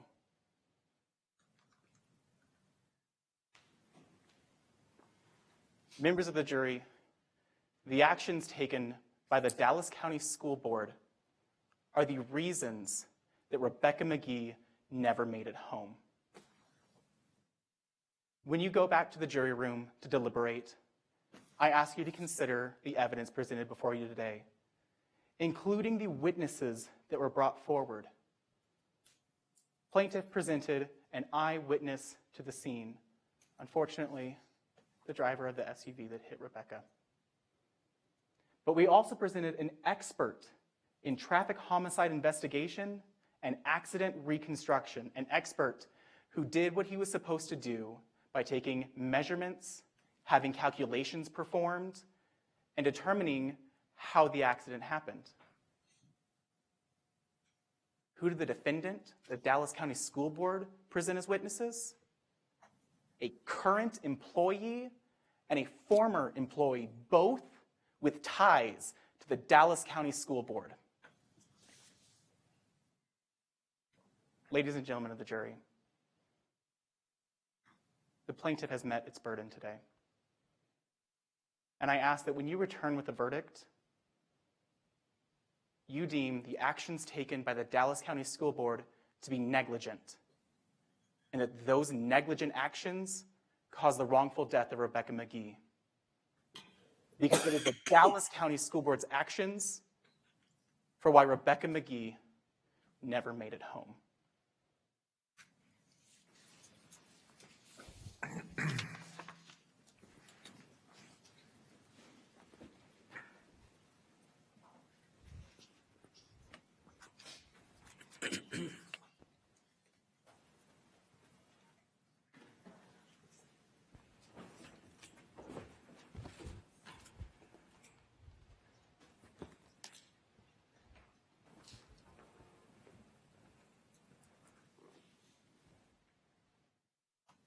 You can't prepare for the unpredictable. Members of the jury, today we heard what happened on October 8th of 2015. On that day, Dana Dalton was going to work. Mr. Dalton was driving his black SUV. He was going fast. He was speeding. He was racing through lights. He was racing through yellow light after yellow light. He was swerving in and out of traffic, and he was on his phone. And then he got to the intersection of Waters and Wilski, and he was still doing that. He was speeding. He was racing through traffic. He was swerving, and he was on his phone, and then a girl jumped out in front of the road, trying to go home. And that's when it happened. That's when Dana Dalton hit and killed Rebecca McGee.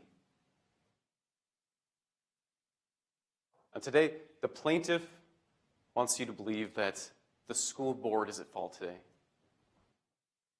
But members of the jury, what happened on October 8th of 2015 was unpredictable. Mr. Dalton's actions were unpredictable, and the school board could not prepare for the unpredictable. Now, what happened on October 8th of 2015 was tragic. It was horrible. We extend our deepest condolences to the McGee family. But when tragedy like this hits, it's natural to want to point to someone, just anyone, to make our pain go away. But in the plaintiff's rush to point to anyone, they pointed to the school board. And in doing so, they assumed a burden. They had to prove to you that the school board was negligent, and that negligence was the legal cause of Rebecca McGee's death. They had to prove that by the greater weight of the evidence. As Mr. Tackett told you, what's more likely than not? 50%. That's a tip of the scale. But members of the jury, in their rush to point to someone, they pointed to the wrong person. And that's why today, we pointed to the right person. We pointed to Dana Dalton. In doing that, we assumed the very same burden. We had to prove to you that Dana Dalton was at fault today by the greater weight of the evidence, the same exact burden that the plaintiff has. And we did just that. So right now what I want to do is walk through what we had to prove and how we proved it.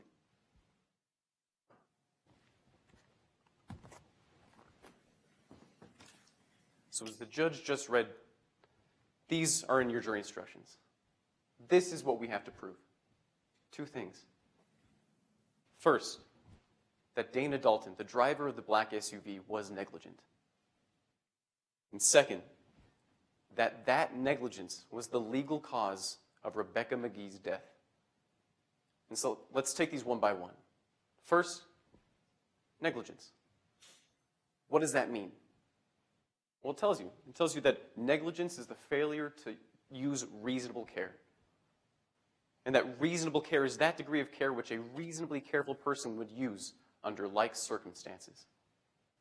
So if a reasonably careful person would have done something and you didn't, that's negligence. If a reasonably careful person would not have done something and you did, that's negligence. And so let's talk about all the negligence we saw on October 8th of 2015 from Mr. Dalton. So first, his speed, how fast he was going. Mr. Dalton took the stand, and he wants you to believe that he was going under the speed limit, that he wasn't speeding.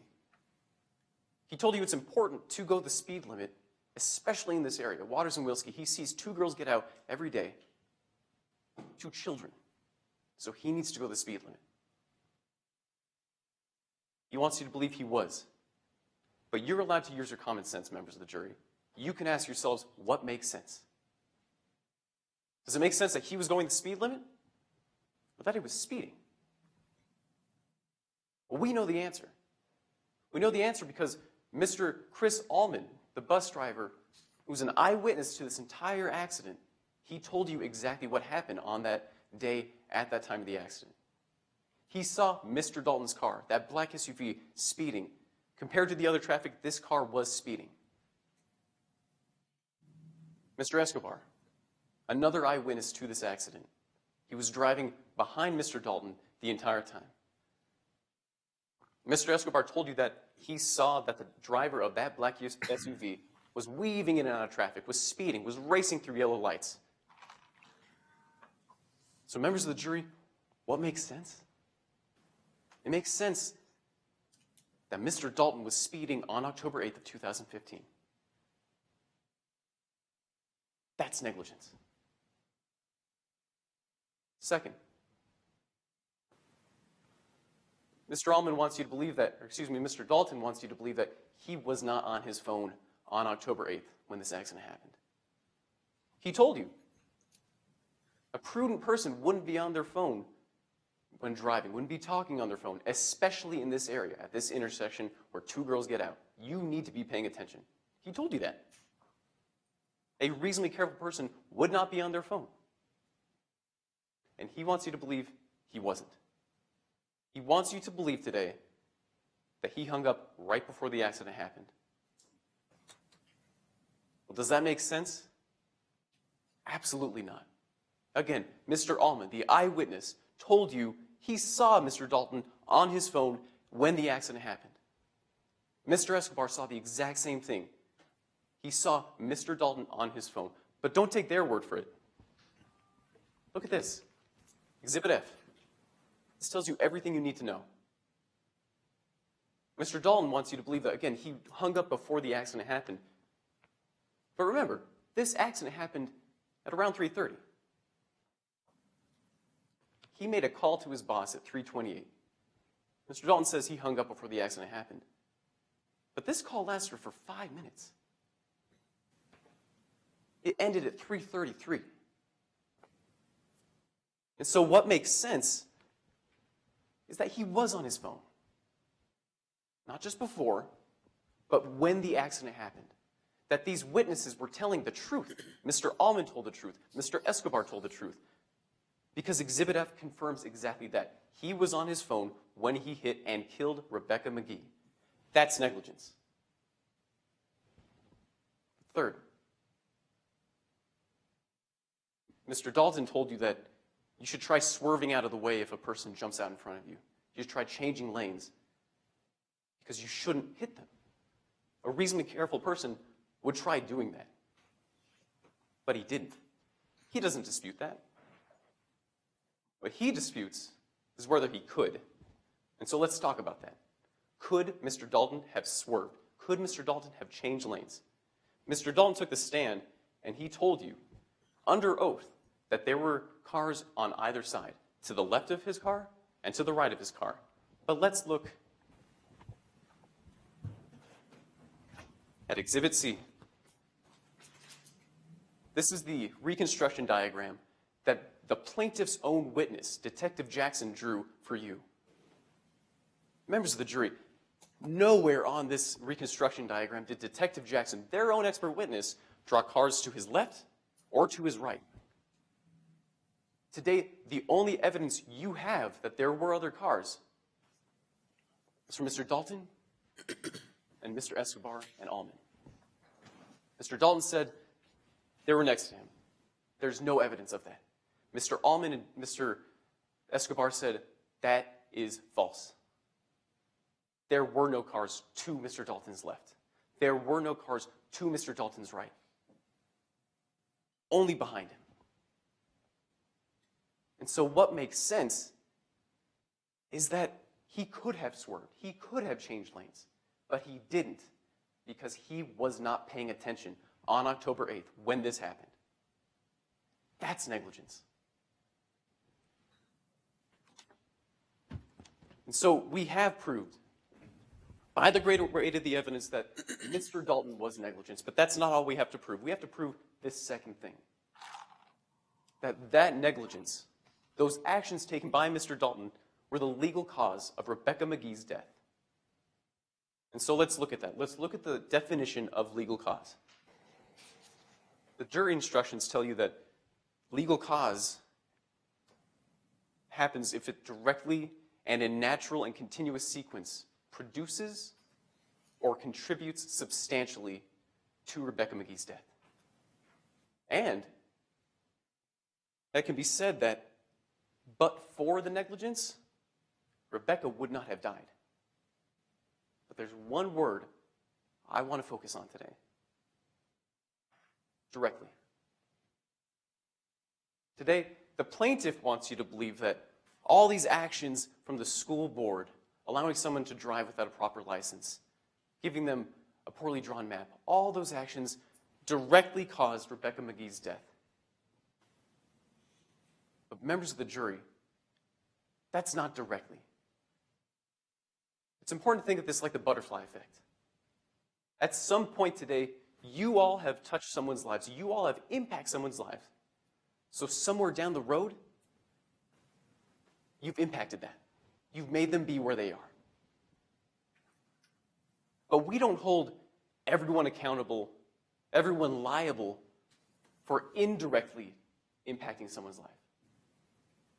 It would not be fair to hold the manufacturer of this bus liable for Rebecca McGee's death. They produced the bus, they manufactured it, they sold it to the school, but that's indirect. What the law requires is that that cause be direct. And the only direct cause of Rebecca McGee's death is Mr. Dalton. Mr. Dalton was the only person driving the black SUV that hit and killed Rebecca McGee. Not the school, not Mr. Allman, not Ms. Jones, not Mr. Burchill, Mr. Dalton. If it wasn't for Mr. Dalton's negligence, Rebecca McGee would still be here with us today. But unfortunately, Mr. Dalton's actions were completely unpredictable. And the school board could not prepare for the unpredictable. Don't find them liable, because someone else is. Thank you. Rebuttal? Yes, Your Honor.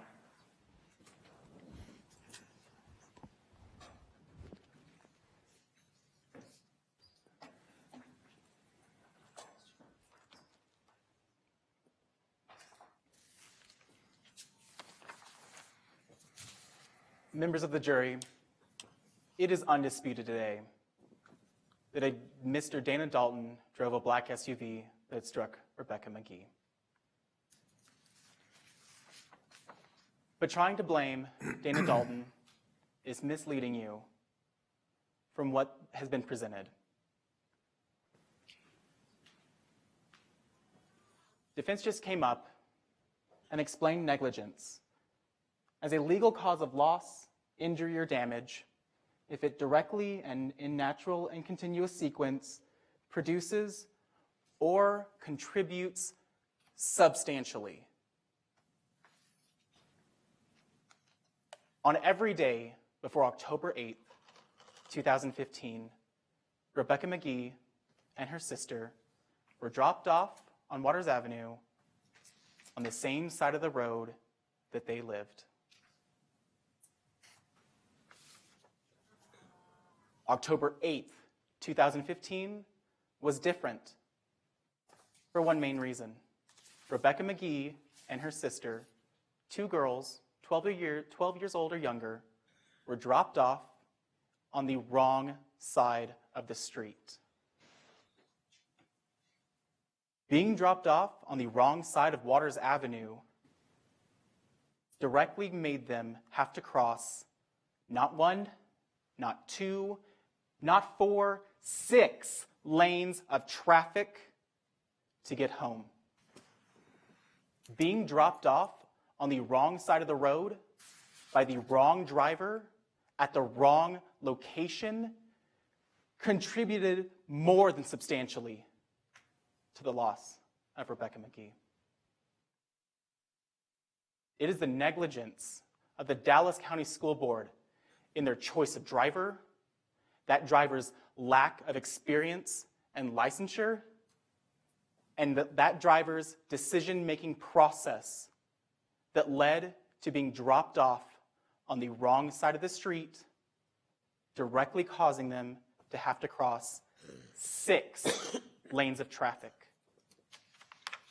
But for being dropped off on the wrong side, Rebecca McGee would have never been in the eastbound side of traffic, the same side of traffic where she lost her life.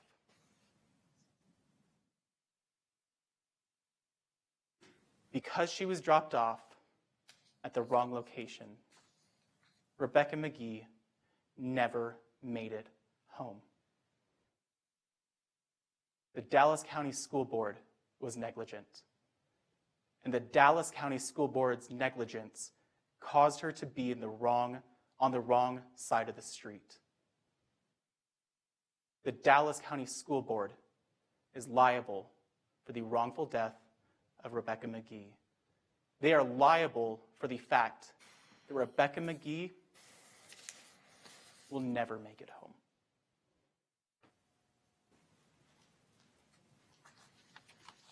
All right, thank you very much. We will take it under advisement. We will take a 5-minute break and we will be back. All rise. Stuff here.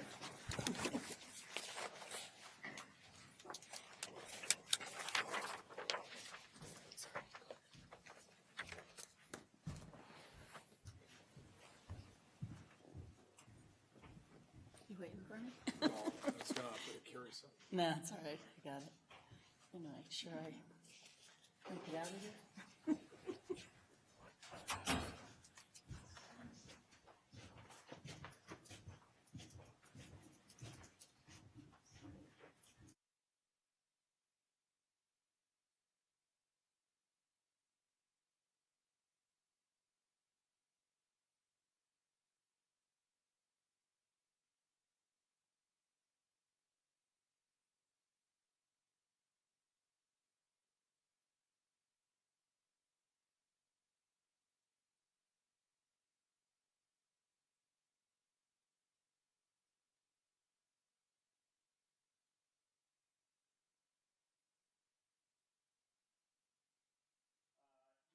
same fact pattern. They're witnesses, exposed to these withering cross-examinations, as you've seen.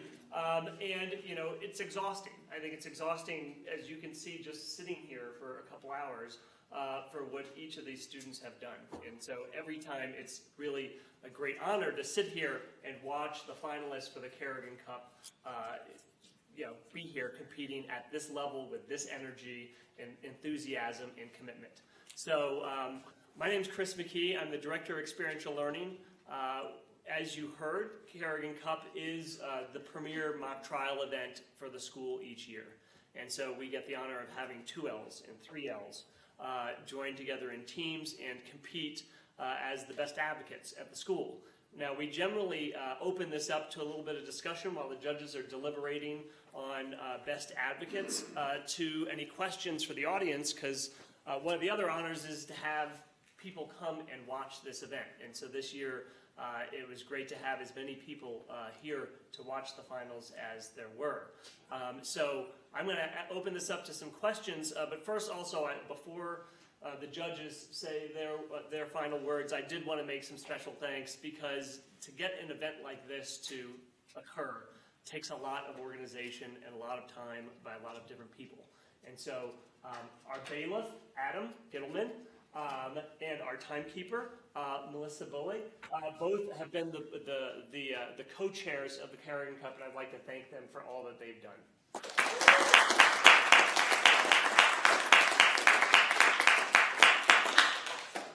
Also, supporting them, helping set this up, Alyssa Rhodes, the chair of the mock trial, not only competed in the event as the Carrigan Cup, but also an organizer early on.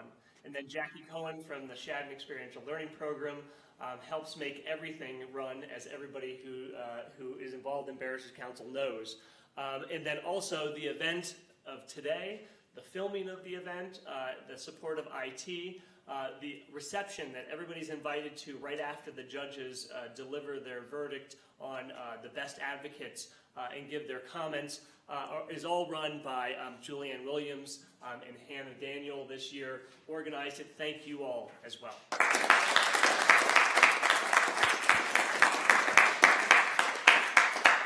And we thank the Dean and for Jennifer Sullivan as well for being here throughout the event today, and for your remarks, Dean Anaya, at the very beginning of the event. So with that, any questions for the competitors? Anybody have any questions? All right, well, how about the competitors? What do you all, what would you like to say about the event, about mock trial? I think we have a number of 1Ls here who are signed up, probably had been signed up as witnesses, but also are competing later next month in the 1L competition. Any words of advice? Follow your dreams. Know the rules of evidence, and if you're going to do trial ad, just know that you have to do a lot of preparation. That's let's say 80% of trial advocacies. Just if you want to do it, just be prepared.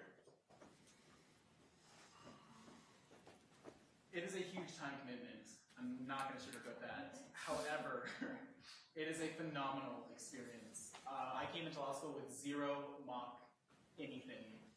And actually, my fall semester, I was Amanda's witness when she did Carrigan last year. And then she became my coach for CUDU, and now she's my partner. And not to toot her horn, but she got me here. So my second point, find people who know what they're doing. Because like I said, I had no idea coming into this thing. And it's people like her that get you to this level. There is an amazing community here at CU Law that I cannot brag about enough. And it's because of things like this. Thanks, Ethan. Amanda, you want to follow that up?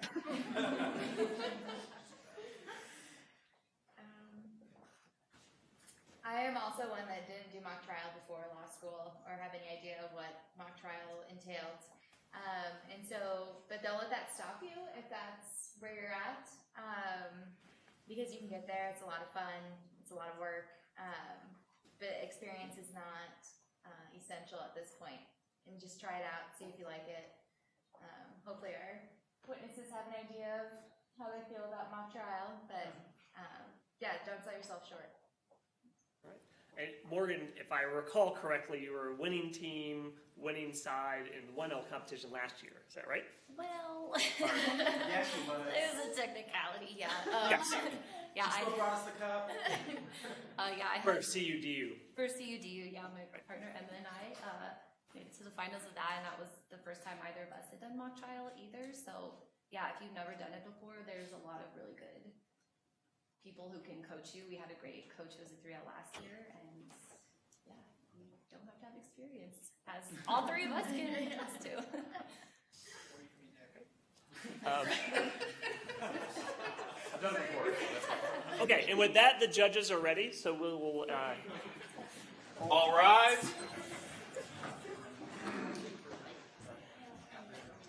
Court is back in session. The Honorable Judge Arguello presiding.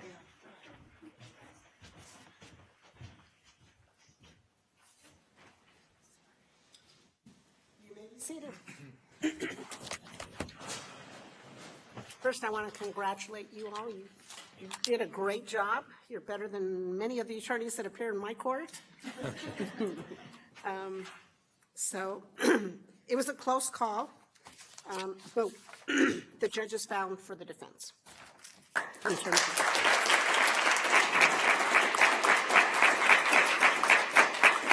I'd like to give you some feedback, and I will give you my notes, and I think the other judges will also.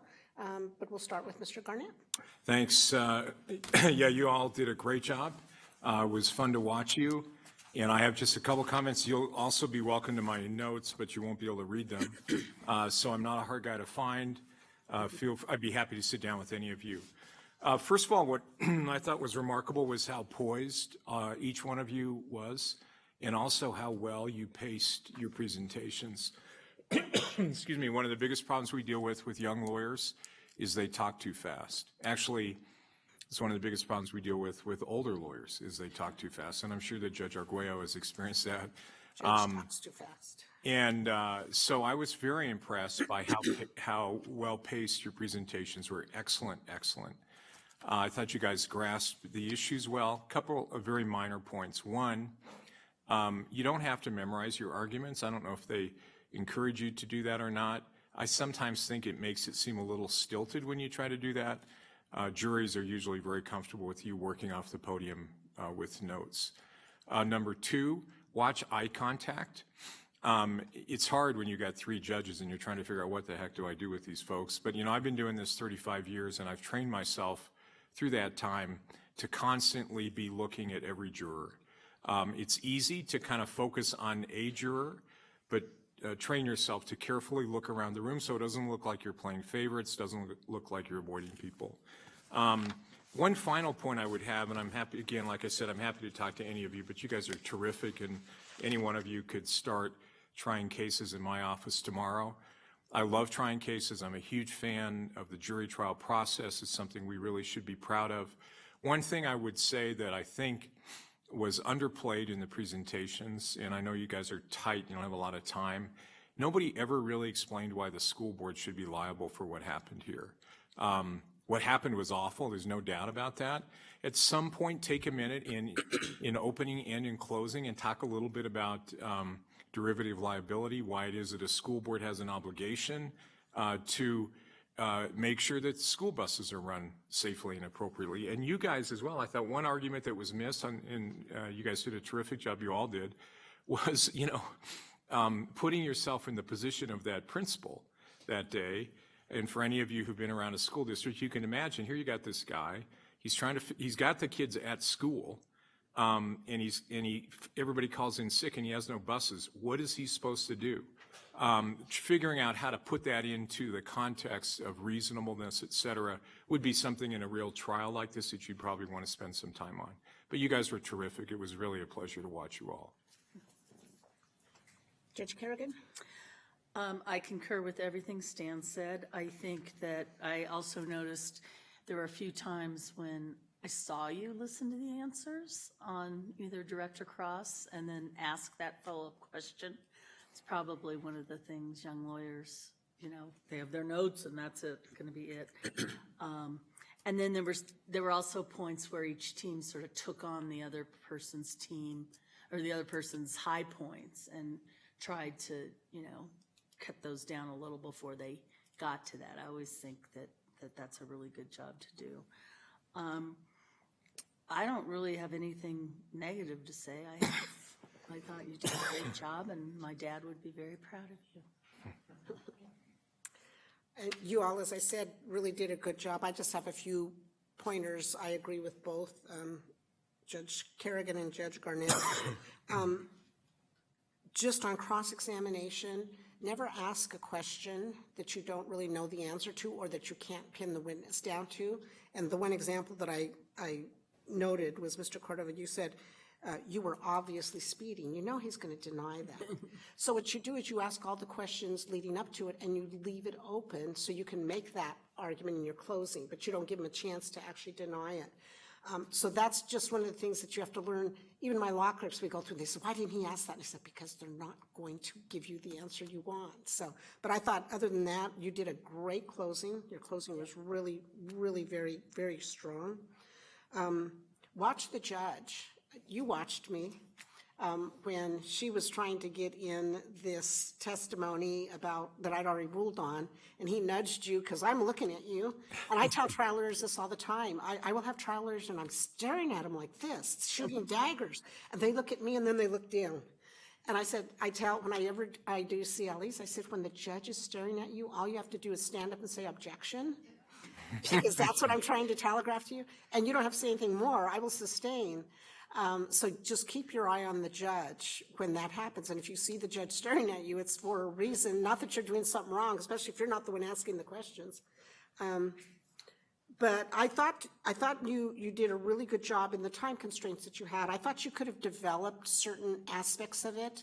On the 702, I wasn't quite sure why you offered the witness when you offered him as an expert, because then you didn't ask him an opinion until the very end of the examination. And then it was an opinion that didn't come within the realm of his expertise. I mean, who caused it? What was the cause of it? That's not what he was going to testify to.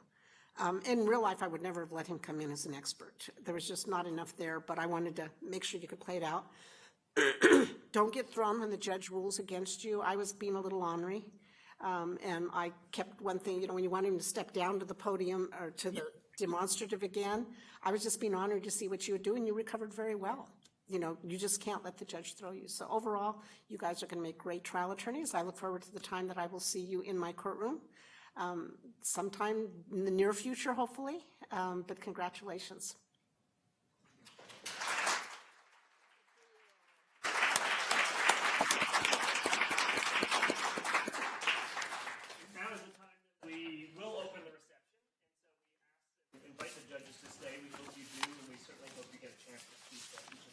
So thank you again for coming, for volunteering to be here today. All right, thank you. It was a pleasure. And thank both of you. I appreciate it so much. Of course. All rise.